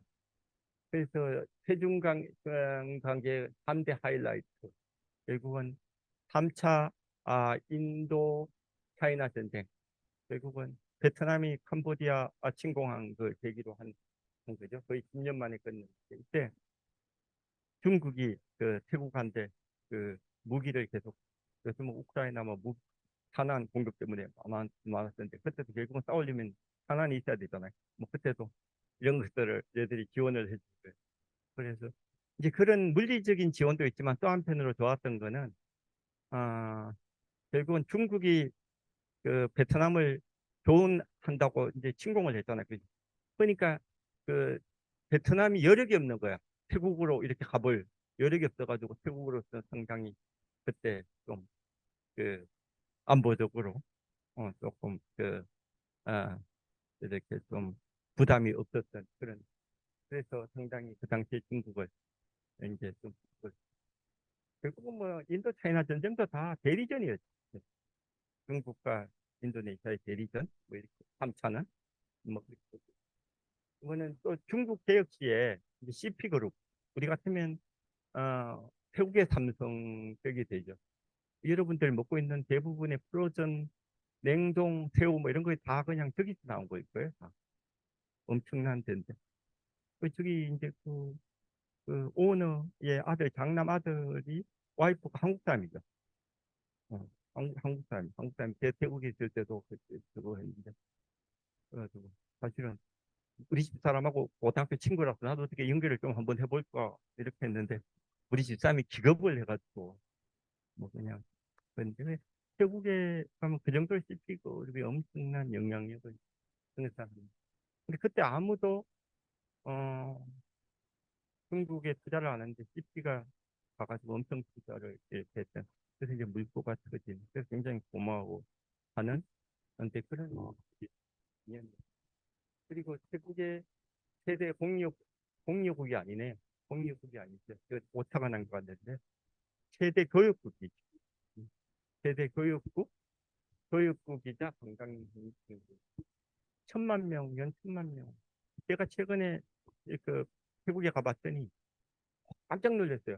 막 전부 다 막 중국 그 뭐 간판에 중국이 이거 축복화되는 거 아니야? 막 이럴 정도로 막 그런 식으로 이게 상당히 미국도 와서 좀 봐야 되겠다 이런 생각이 좀 들어요.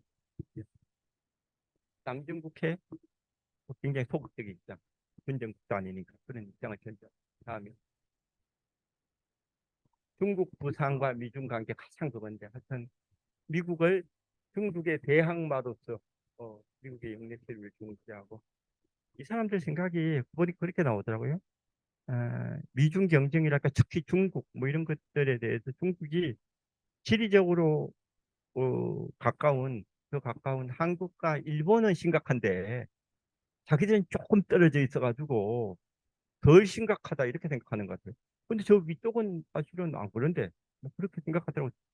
오기에는 우리하고 뭐 비슷한 거 아닌가? 물론 우리가 더 나은 거 아닌가? 우리는 버퍼존이 있으니까 북한 있으니까. 그런데 그런 생각을 조금 가지고 있는 것 같아요. 자, 그러면 미중에 대한 에 대한 태국의 인식, 아세안의 인식을 한번 엘리트들 분석을 한 거잖아요. 이렇게 한번 보니 결국은 동남아 내 최대 경제적 영향력이 있는 다른 아세안 미국이 10.5%, 중국이 50번 압도적으로 많죠. 태국 비슷한 것 같아요. 태국은 중국이 더 세네. 그만큼 중국이 태국의 미래가 중국에 있다 이런 생각하는 것 같아요. 경제적으로 현장에 가봐도 그런 느낌을 확 받더라고. 그리고 정치 전략적인 영향력 아세안 전체적으로는 미국이 32%, 중국은 42% 정도. 그것도 더 세고 태국은 입장에서는 그것도 비슷비슷하네요. 뭐 이런 식으로. 결국은 이래저래 중국이 세다 이런 인식을 태국의 엘리트들은 그렇게 가지고 있는 것 같아요. 근데 최근에 인도네시아가 대학에서 그 일반 국민들 대상으로 하는 조사가 있었는데 그건 어떻게 나왔는지 모르겠어요. 그걸 조금 견주어봐서 같이 보면 그렇지만 그 동남아 사회가 엘리트 중심의 그 탑다운 식의 그거라면 이런 게 의미가 있을 것 같아요. 아직 국민들이 의사 결정이 외교 정책까지는 미치지 않으니까 아, 우리가 현장에서 느끼는 뭐 K-웨이브나 뭐 이렇게 여러 가지 딴 소프트 파워에서 느끼는 그런 영향력과 실제적으로 하드 파워적인 거 엘리트들이 느끼는 이런 거는 조금 격차가 있는 거 아닌가 이런 생각이 좀 들어요. 다음에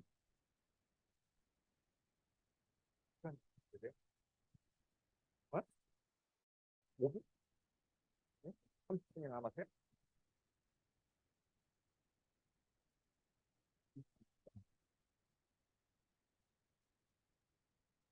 5분.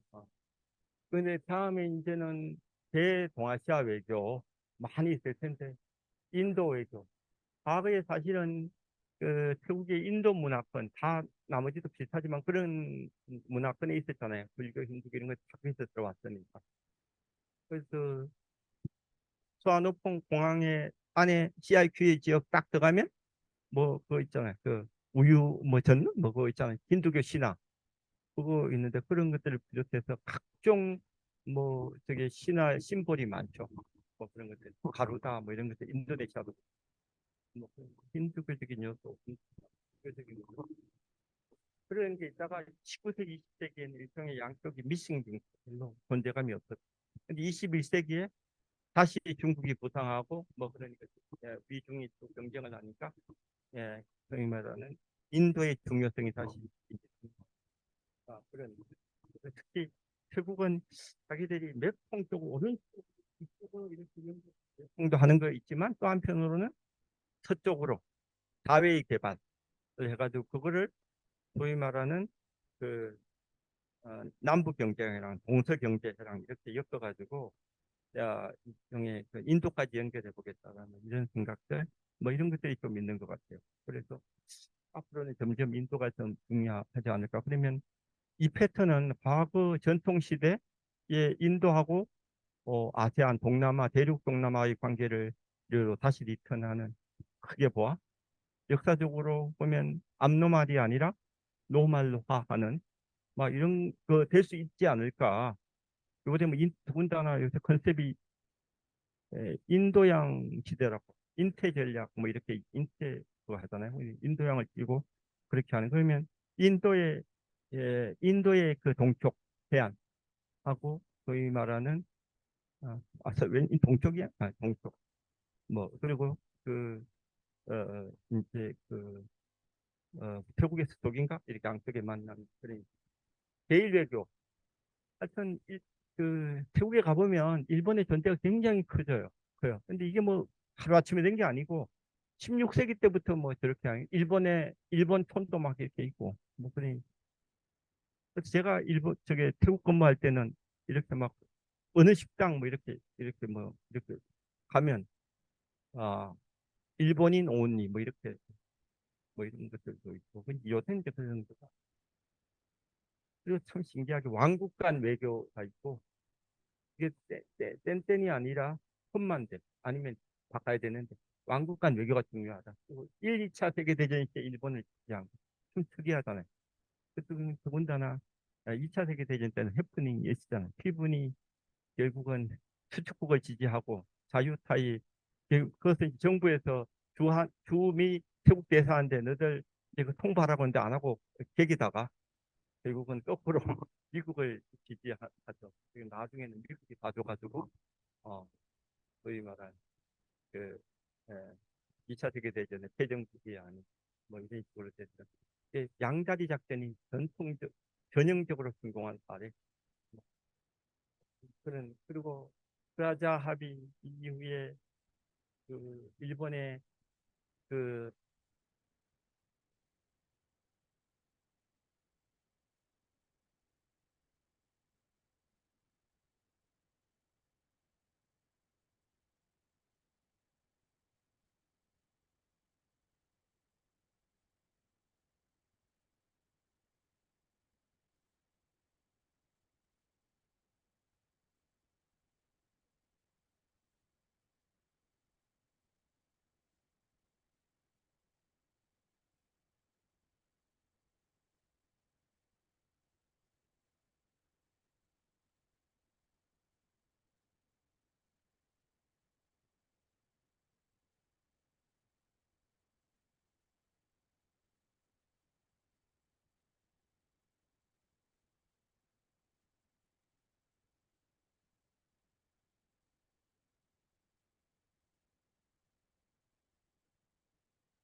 양자 관계가 65년 아주 길지만 좀 그런 느낌? 그래. 근데 우리를 바라볼 때는 상당히 그 다차원적인 외교, 다변화 외교에서 한국을 중시하는 그리고 풀뿌리 차원에서는 그 중고교의 한국어를 정식 과목으로 채택한 나라가 막 엄청 많아요. 한 60개 될 줄 몰라. 엄청 많아. 이제 그런 것들. 자, 그러면 그 태국의 대한국 인식조사 보면 되게 저조해요. 그죠? 경제적 영향력 0%. 뭐 아세안도 뭐 1%라고 하니까 뭐 또 찐개찐이긴 한데. 하여튼 그리고 최대 정치 경제적 영향력? 그거는 아세안보다는 평균은 높네. 그죠?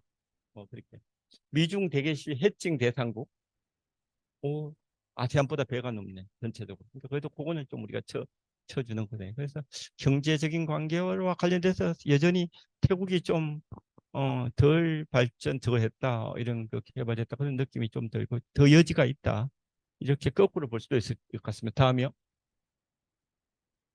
자, 주변국 외교는 아세안 외교를 보면 아세안 주도국이다 뭐 이런 식으로 ARF 창립 제안국이다 아크맥스 메콩 지역 아세안의 블록으로 그래서 메콩의 연계성을 위해서 하나의 메콩이 하나의 면으로 되는 남북 경제 저 운남성에서부터 싱가포르까지 쭉 이렇게 이어지는 그런 도로 그리고 이제 철도까지도 이루어놨죠. 뭐요 다는 안 됐지만 그리고 동서경제회랑 그 미얀마에서부터 왼쪽에서 오른쪽으로 다낭까지 도로가 기가 막히게 잘 났어요. 그게. 그리고 또 남북경제회랑 지금 다웨이가 미싱 링크지만 거기서 방콕, 프놈펜, 호지민을 잇는 그 도로 옛날에는 그 메콩강 때문에 배 타고 갔는데 이제는 다리를 놔가지고 일본이 해줬죠. 그래서 쫙 이렇게 가는 일종의 그 물류가 완전 물류망이 완전히 돼 있다.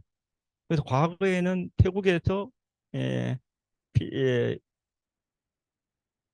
베트남까지 가려면 태국의 그 항구에서 남차방항인가요? 거기서 가려면 배 타고 쫙만 일주일에 이것저것 막 걸리는데 지금은 남북 경제회랑 갔다가 동서 경제회랑 갔다가 쫙 가면 내가 보기엔 그 국경 문을 닫아서 좀 그렇지 그것만 되고 나면 뭐 하루 만에도 가는 것 같아요. 물류가 막 물류 혁신이 온 거야.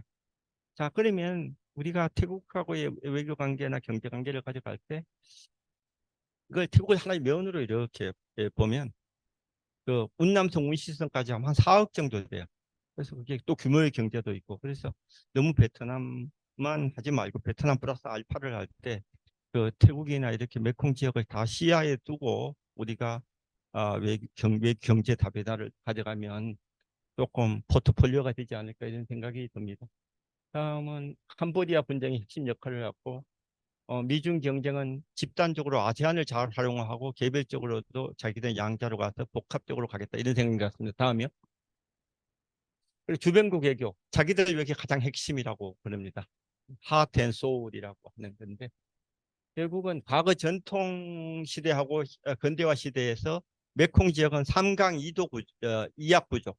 3강은 뭐 지금 태국, 미얀마, 베트남, 이약은 캄보디아, 라오스. 현재도 뭐 비슷한 거 아닌가?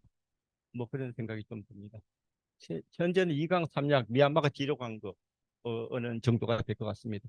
태국, 미얀마는 아까 이야기한 것처럼 400만 명 합법 불법 체류자고 사실은 태국하고 미얀마를 했는데 2,400km라는 긴 그 국경선을 접하고 있다라는 그런 태국 입장에서 굉장히 심각한 안보 위협이 될 수 있으니까 그것도 소수민족이 다 있고 이런 것들을 미얀마 군부를 바라보는 태국의 입장을 이해할 수 있겠다.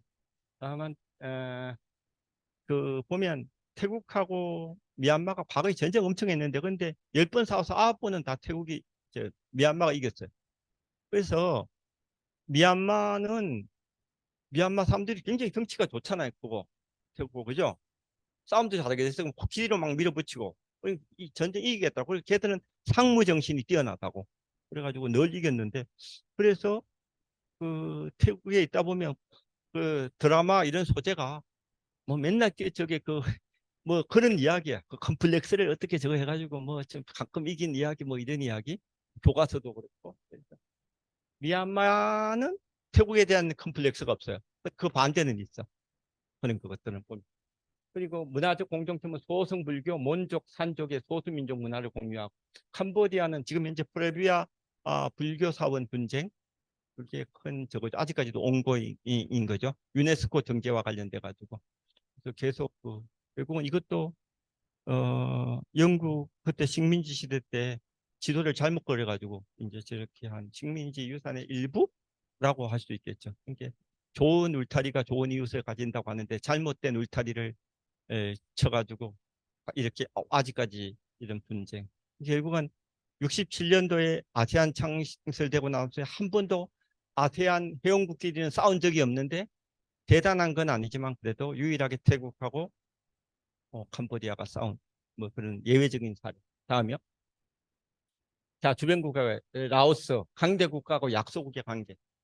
일종의 그런 관계. 아직도 국경 협정 미결이 되고 태국과 베트남 전통 시대 이후에 태국 라오스 캄보디아를 둘러싼 만달라 세계 불교식. 그러면 결국은 중첩되는 부분이 있는데 서로가 자기 영향력껏 뭐 지금 말하는 뭐 식민지 그런 거하고는 좀 다른 이제 그런 식의 늘 지금도 그런 거 아닌가 싶어요. 말레이시아 관계, 경쟁 구도, 남부 태국 해교도 문제, 국경 해적도 오타네요. 국경 획정 이견 뭐 이렇게 다음이요. 자, 이제 결론으로 이제 나가겠습니다. 그러면 이런 격변의 시대에 너무 뜬금없나요? 갑자기 결론을 내는 것이 뭐 이런 것들을 봐가지고 그러면 태국이 가야 되는 길이 뭔지 정치 변동, 경제 변동, 사회 변동 뭐 결국은 핵심은 그것 같아요. 국왕의 길, 소위 말하는 충족 경제, 덜 조금 벌고 조금 서스테이너블하게 뭐 이렇게 자기 만족을 아는 뭐 이런 그런 길로 갈 것인지 결국은 또 다른 말로 하면 불교를 계속 중시하고 국왕도 계속 중시해서 결국은 이렇게 해서 안정을 가고 사회적 정의를 가자 뭐 이런 식의 길 이게 그동안에 라마 9세가 해왔던 거 지금도 이어지는 그런 뭐 이런 길. 두 번째는 탁신의 그 길, 현대화의 길. 자, 다 모든 걸 엎어버리고 글로벌 시대, 글로벌화 그리고 경제자유, IT는 진제에 따라서 이게 맞는 사회. 뭐 이런 식으로. 결국은 탁신이 모든 거를 갖다가 기업식으로 했잖아요. 총리 CEO, 수상 CEO, 외교장관 CEO, 각부 다 CEO, 뭐 대사들 CEO, 뭐 이런 식으로 모든 걸 다 CEO 개념으로, 기업 개념으로 이렇게 봤는데 이런 극단적인 통치랄까 이런 거는 그렇게 다른데 그런 기업식으로 하는 뭐 이런 식의 탁신류의 현대화의 길이 맞는지.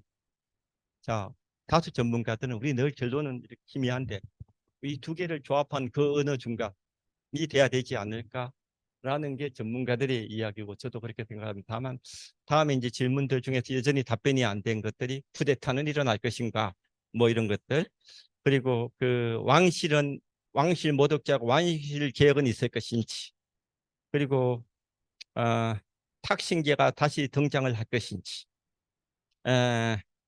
2009년도에 아피시 40대 기수돈으로 나온 잘생기고 돈 많은 명문대에 나온 아피시처럼 피타가 나왔는데 피타가 다시 재등장을 할 것인지 아피시의 운명을 받을 것인지 그거는 관전포입니다. 자, 이상으로 제 강의를 마치고 질문 받겠습니다.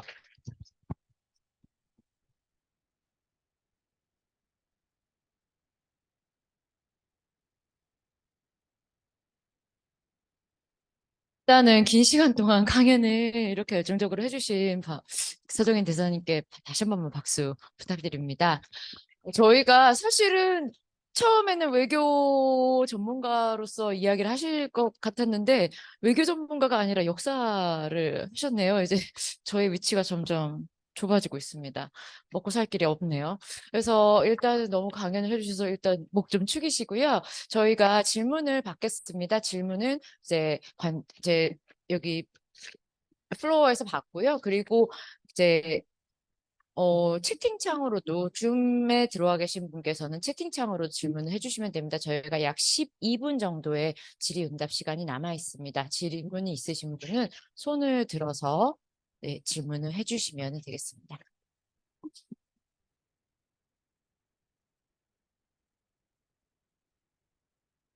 아, 네, 안녕하세요. 저는 질문이 두 가지가 있는데요.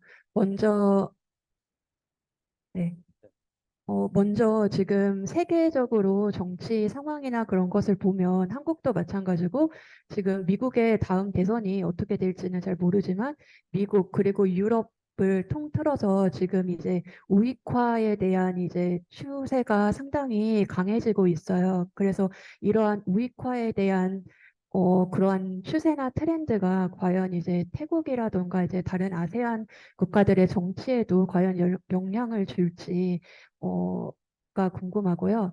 그리고 두 번째로는 외교 전문가이셔서 제가 질문을 하는데, 지금 현 정권의 외교 정책이, 바로 얼마 전에 캠프 데이비드도 마찬가지고, 이제 한중일 이 삼각관계를 이제 강조하면서 이제 한국의 독자적인 인도태평양 전략, 그리고 이제 이전 정권의 그 아래에 이제 이전 정권의 신남방 정책을 이제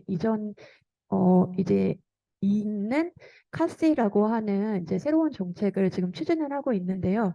이렇게 한국의 이러한 독자적인 인도태평양 정책이라던가 카스 정책을 이행하기 위해서는 이제 아세안 국가들의 이제 지원과 지지가 이제 필수적으로 필요한 상태예요. 그리고 이제 제가 느끼기에는 이제 아세안의 이 10개국의 이제 가는 방향이라던가 추진되고 있는 그러한 이제 트렌드를 보더라도 이제 개별국이 이제 미중 경쟁을 이제 어떻게 처리할 것인가, 그리고 이러한 인도태평양 전략에 대해서 어떻게 대응할 것인가에 대해서 되게 강력하게 생각을 하고 있고, 그리고 이제 좁게는 이제 한국의 이러한 카스라는 정책이라던가 인도태평양 전략에 대해서 어떻게 협업을 하고 갈 것인가에 대해서 이제 논의를 하고 있는데, 저는 사실 태국이야말로 지금 현 정권이 추구하고 있는 인도태평양 전략이라던가 아니면 카시 전략에 되게 부합되는 나라라고 생각을 해요. 왜냐하면 첫 번째로 공통점이 되게 많아요. 미국의 동맹국이라던가, 그리고 이렇게 정치적으로 혼란이 되고 그러더라도 이제 표면적으로는 민주주의 정책이고, 그리고 세 번째로는 지금 일본과의 관계라던가 그런 거에 있어서도 지금 현 정권이 가고 있는 방향이랑 되게 부합하는 면들이 많다라고 생각해요. 근데 아까 잠시 그 현신혜 교수님께서 또 언급을 하셨다시피 사실 이러한 논의가 지금 전혀 되고 있지가 않고, 이게 과연 이제 태국의 지금 혼란스러운 정치 상황 때문인 건지, 아니면은 원래 한국과 태국과의 관계가 원래 약해서 그랬던 것인지도 궁금하고, 그리고 태국이 이제 아세안 내에서도 이러한 핵심적인 주제, 그리고 글로벌적인 주제를 다루는 데 있어서도 상당히 동떨어져 있다라고 생각을 하거든요. 그래서 앞으로 태국이 이 아세안 내에서 어떻게 동화되고 가게 될 것인지, 그리고 한국의 지금 현 정권과도 이러한 인도태평양 전략이라든가 카스라는 정책을 논의하게 될 수 있을지 개인적인 의견을 좀 여쭤보고 싶습니다. 저 혹시 플로어에서 질문 또 있으시면 한 분만 더 받고 대답을 하면 좋겠습니다. 네. 우선은 오늘 특강 정말 잘 들었다고 감사의 말씀드리고 싶습니다. 저는 동남아 쪽 외교나 동남아 쪽 정치를 공부를 할 때 주로 베트남을 위주로 공부를 하게 되어서 그쪽에 중심을 두고 시각을 보게 되는데, 아까 강의에서 말씀하신 대로 태국은 남중국해에서 지리적으로 거리가 멀기 때문에 지금 현재 아시안 해양 국가들과 중국과의 점점 고조되는 마찰 속에서 조금은 동떨어진 외교 전략을 취할 수 있는 전략적인 공간이 있고, 그리고 지금 현재 군부의 성향을 보았을 때는 중국과의 협력 또한 신냉전이 강화되는 시점에서도 중국과의 협력 또한 계속 이어나가고 있는 점을 볼 수 있습니다. 반대로 베트남의 경우에는 아까 또 강의에서 설명하신 대로 역사적으로도 조금 견제를 하는 그러한 역할을 태국이 취해왔었고, 지금 현재로서도 베트남은 남중국해 이슈와 더불어서 점점 미국과의 협력을 강화하고 있는데, 이처럼 양국 간의 갈등의 역사, 그리고 현재로서도 지금 갈리고 있는 외교적인 노선이 앞으로 아세안에 있어서도 아세안 역 내의 다이나믹에서도 그러한 갈등을 조금 더 키워나갈 수 있는 요인이 될 수 있을까라고 질문을 드리고 싶습니다. 혹시 질문이나 관련해서 말씀하고 싶으신 분 계시실까요? 이렇게 외교에 관심을 갖고 있는 학생들이 많아서 너무 좋습니다. 자, 거기에 세 가지 이 질문인데, 첫 번째 우리 말씀하신 거, 그 미국 대선, 미국하고 유럽 이렇게 우익화 추세, 뭐 그리고 어 감안해서 태국 등 아세안의 영향이 어떻게 될 것인지. 지금 중남미도 사실은 한동안 지금 핑크 타이드가 제로 했잖아요. 이게 결국은 이렇게 해보니까 뭐 좀 뭔가 나아지는 게 없으니까 다시 또 선회를 이렇게 하는 분위기 뭐 이런 거거든요. 근데 항상 어디든지 펜들름 현상이 있는 것 같아요. 왔다 갔다 하는 뭐 그런 것들. 그런 것들을 보면서 이제 나 이제 표가 이제 몰리는 것 같은데 태국하고 동남아는 어떨지. 지금 당분간 선거가 있는 데가 태국에 내년 2월 24일 날 태국 선거가 있잖아요. 태국이 인도네시아. 인도네시아는 지금 현재 얼마 전에 가보니까 프라보가 단연 1등으로 됐더라고요. 뭐 그래서 동부자바의 이제 그 주지사가 젊은 친구인데 그 친구가 1등 하려고 하다가 결국은 저거 되고 해서 상당히 브라보 하면 우파잖아요. 그런 거기에 그걸 관전 포인트가 될 것 같고 좀 스트롱맨 이 수아르토 전 대통령의 사위 정도가 되고 그게 관전 포인트가 될 것 같고 태국은 지금 현재 뭐 세타 정부 이런 게 연립 정부가 주가 진보잖아요. 그래도 보수가 아니라 그래서 결국은 관점은 지금 현재 있는 11개 연정 이런 것들을 어떻게 보수가 반격을 할지 기득권이 뭐 그런 그건데 당분간은 쉬워 보이지는 않지 않을까. 결국은 군부의 향방에 달려 있다. 그리고 최근에 그 8월 달에는 캄보디아의 그 훈센 아들이 훈마네가 그 총리로 다시 됐잖아요. 승계를 했죠.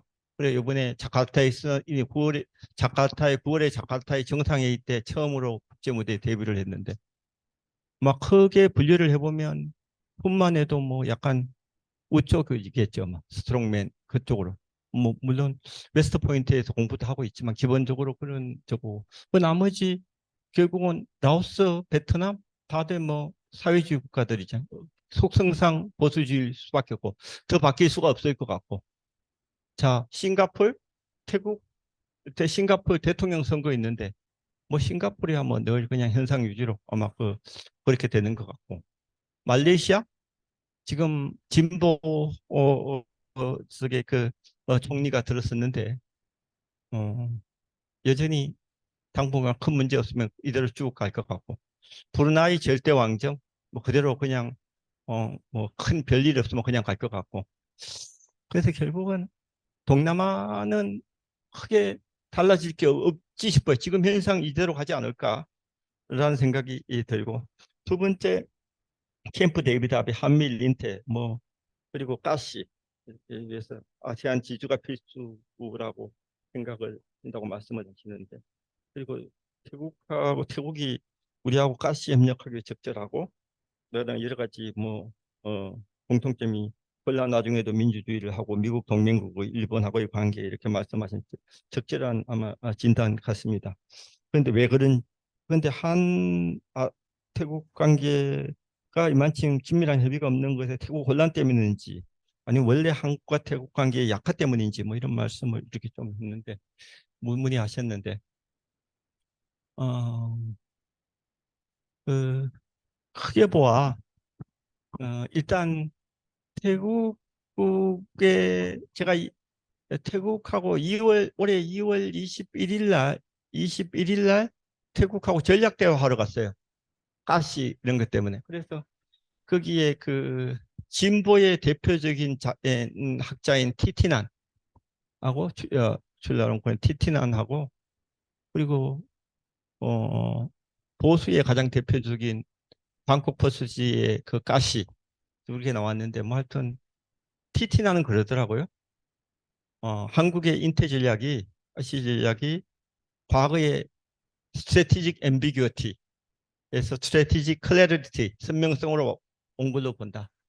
뭐 그까지는 뭐 듣기 좋은 말인데 그 다음에 하나를 더 붙이더라고요. 뭐라고 하냐면 한국의 신정부의 외교의 초점이 DC로 가고 있다. 뭐 이런 이야기를 하더라고요. 그래서 그렇지 않다라고 막 그냥 우리 막 이야기는 이렇게 했습니다. 막 그런 진보 쪽에서 그런 이야기를 하고 그리고 가시 보수 쪽의 학자는 저한테 뭐 오랜 친구라서 이제 듣기 좋으라고 하는 말인데 뭐 그건 오바 같은데 우리 K-웨이브처럼 뭐 뭐 K 외교 전략 뭐 이렇게 막 그냥 오버하면서 붙이더라고요. 이게 다 뭐 립서비스일 수 있겠는데 일단 제가 보기에는 한국과 태국 간에 이런 저게 깊이 있는 대화 뭐 이런 것들이 좀 못 나눈 건 첫 번째는 그 역시 그 국내 정치적인 요인이 좀 있을 것 같아요. 그런 것들도. 국내 태국에서 그런 소위 말하는 국내에 너무 정신이 없으니까 국내 안정됐을 때 태국도 외교력을 발휘했는데 그런 여유가 있고 별로 없었던 거 아닌가 그런 생각도 좀 저 개인적으로는 좀 들고 그리고 한국과 태국 간의 그런 뭐 전략 대화랄까 뭐 이런 것들이 그렇게 깊이 있게 나누지를 못했다.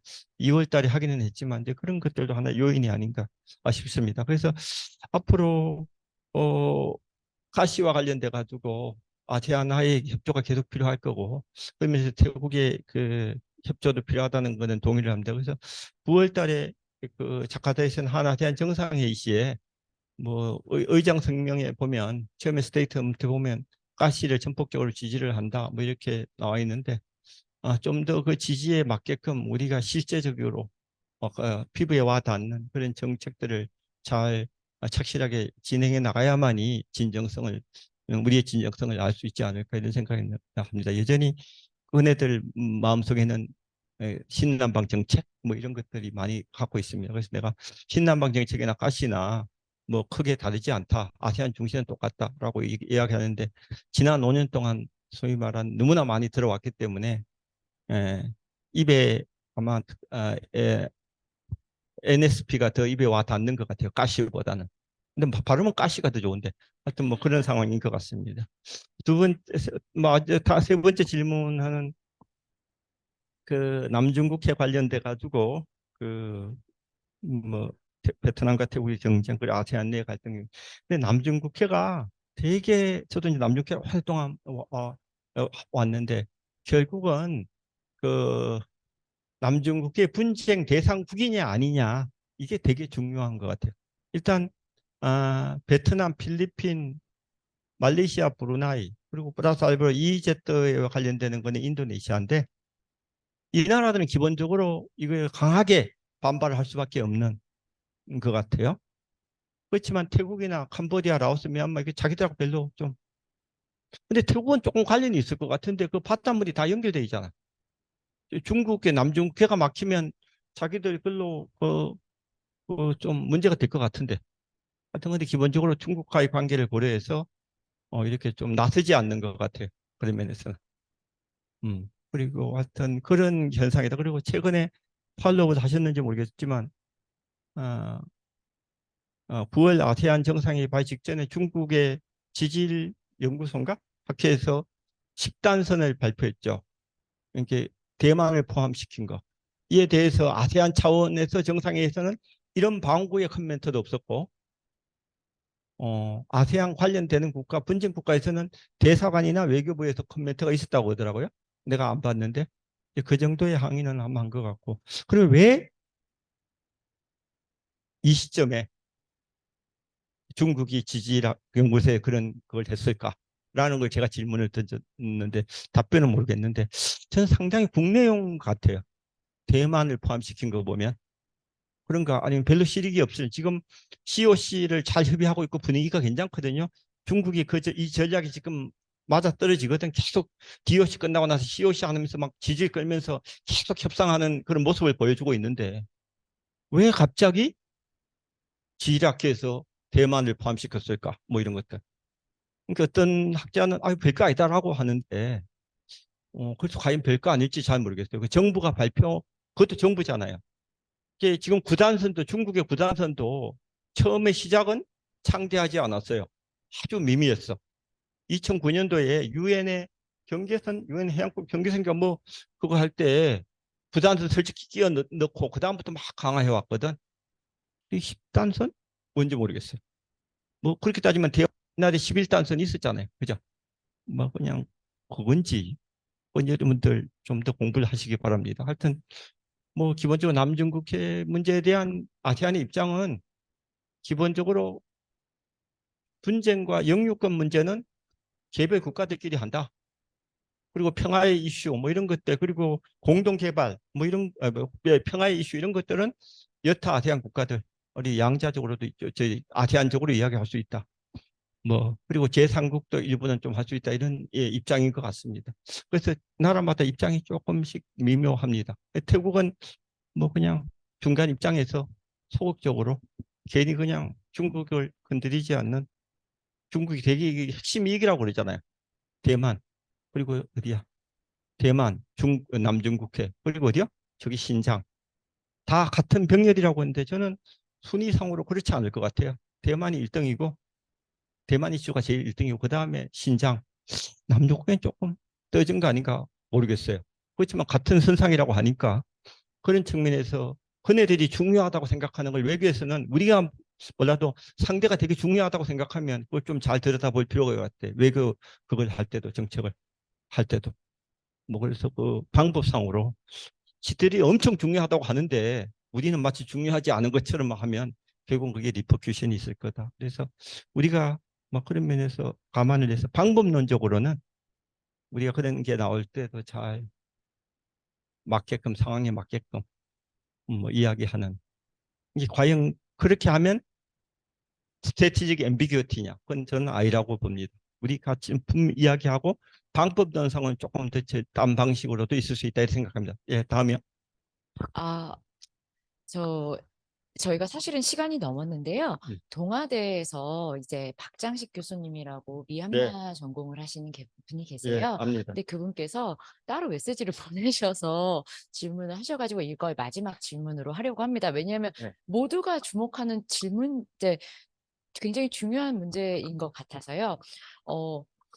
질문을 그대로 읽어드리겠습니다. 좀 생뚱스럽지만 태국 군부의 입김이 여전히 작용하는 태국 정부가 현 미얀마 사태 해결에 관여할 수 있을지, 미얀마 군부가 이전에는 그러니까 프라유트 차노차 총리와 좋은 관계에 있었으니 과연 앞으로 이제 태국은 미얀마에 대해서 어떠한 영향력을 발휘할 수 있을까? 이거를 마지막 질문으로 받도록 하겠습니다. 이 질문은 사실은 박장식 교수님이 더 잘 아는데, 자, 거꾸로 답변을 좀 해달라고 그러세요. 저보다. 박장식 교수님 혹시 접속하고 계십니까? 예, 나가셨나? 접속하고 하여튼, 계십니다. 마이크 켜셨네요. 예, 아, 저야 모르죠. 예. 아니, 최고 전문가께서, 아니, 태국 측에, 태국이 지금 이제 정권이 바뀌었으니까, 이전에 군부끼리 동병상련으로 좋은 관계에 있었고, 또 차우천 총리가 뭐 어드바이스도 많이 해준 걸로 알고 있는데, 이제 정부가 바뀌었으니, 좀 미얀마가 의지할 때가 좀 없잖아요. 지금 고립되어 있는데. 이때 뭐, 다른 데는 말레이시아는 미얀마를 아세안에서 축출하자 뭐 이렇게까지도 얘기하고 있는데 뭐 태국이나 뭐 캄보디아는 많이 도와주고 있잖아요. 심정적으로 베트남도 그렇고 아마 제 생각에는 태국에 가장 많이 의지하지 않을까 싶은데 이제 정권이 바뀌었으니 여전히 그런 관계가 유지될 수 있을까? 이제 미얀마도 이제 아마 내년에는 뭔가 선거를 할 분위기거든요. 제가 알기로는. 네. 근데 그걸 어떤 식으로 좀 깔쌈하게 할 수 있을지 준비하는 것 같아요. 네. 혹시 아시고 계시면 뭐 제가 아는 게 별로 없어요. 근데 제가 그냥 들은 이야기 좀 드리겠습니다. 뭐 우리 이 정도로 답변이 된 건데 그냥 첨언을 하자면, 태국에서 정권이 바뀌었지만 여전히 군부가 뒤에 있고, 그래서 아까 제가 말씀드린 외교 정책이나 국내 정책이 하나 달라질 게 없을 것 같아요. 더군다나 그 태국한테 미얀마는 특별한 관계에 있고, 그 2,400km의 국경을 두고 소수민족들도 있고, 그리고 400만 명이라는 합법 비합법 식의 그 미얀마 국민들이 있는데, 미얀마 군부에 대해서도 태국도 뭐 동병상련 뭐 이런 것들도 더 가지고 있는 것 같고, 그래서 변화는 크게 없지 않을까, 이런 게 제 전망이고, 하여튼 그 정부 교체 시에 이게 9월 아세안 정상회의 직전에 그 태국의 그 외교장관이 그 미얀마 갔잖아요. 미얀마 가가지고 그 수지도 만나고 뭐 그 저기 그 총리도 만나고 다 만났는데 그 만난 결과에 영향이 있다고는 하는데 그 때문에 결국은 수지도 이제 그 하우스 어레스먼트 이제 지금 그 자택 그걸로 이렇게 됐고 그리고 좀 뭐 조금이나마 몇 년이지만 감형도 됐잖아요. 이게 그 제주한데 뭐 이런 식으로 이렇게 하는데 태국은 여전히 좀 뭔가 좀 더 미얀마의 이슈에 대해서 조금 더 전향적으로 조금 현실을 인정하자 이런 게 늘 그냥 입장이고 이에 비해서 인도네시아 특히 외교장관 맡은 엄청나게 자기 저 그 드라이브를 지금 걸고 있어서 뭐 이번에도 그 협의하는 과정에서 쉽지 않았던 것 같아요. 그래서 그런 면에서 이제 약간 미얀마 이슈를 주고 강경파와 그리고 온건파 이런 것들이 아세안 내에서의 기류는 여전히 있다. 하지만 싱가포르에 예를 들면 그, 그 빌라하리 같은 사람이나 뭐 이런 사람들도 결국은 다 그런 이야기를 하는 거죠. 결국은 미얀마 내에 유일한 인스티튜션은 군부밖에 없다. 군부밖에 없다. 그런 이야기. 그래서 그냥 유럽식으로 제 이야기가 아니에요. 유럽식으로 그냥 군부를 날리는 것이 맞는 거냐? 그렇게 되면 제2의 시리아, 유고슬라비아처럼 되지 않으니까 135개 소수민족이 산족하고 막 이렇게 있으면 그거 누가 담보하겠느냐? 뭐 이런 이야기를 하는데 뭐 100% 제가 전적으로 동감할 수 없고 제 심정적으로 그렇게는 할 수는 없지만 그게 아마 동남아 일부 학자들이 내부적 시각에서 바라보는 어, 아마 미얀마 아닌가. 미얀마 군부는 지금 70년 동안에 독립하면서부터 유일하게 사실은 남아있는 세력이잖아요. 이게 자기들은 하여튼 그 국가를 지키기 위한 내셔널 인터레스트 그리고 인테그리티를 위해서 뭐든지 하고 해야 된다는 자기 확신에 찬 사람들 이런 사람들을 두고 어떻게 해야 되냐. 그러면 서구의 제재가 과연 먹히느냐. 뭐 이런 이슈까지 이야기를 합니다. 결국은 국민들만 계속 힘들고 자기 그 군부들은 계속 이렇게 잘 이렇게 이어간다. 그래서 그 구멍이 있다 이제 제 이야기가 아닙니다. 하여튼 백도어가 중국이 있고 사이드 도어가 인도가 있고 뭐 이렇게 있다. 뭐 그런데 이게 뭐 그렇게 되겠느냐?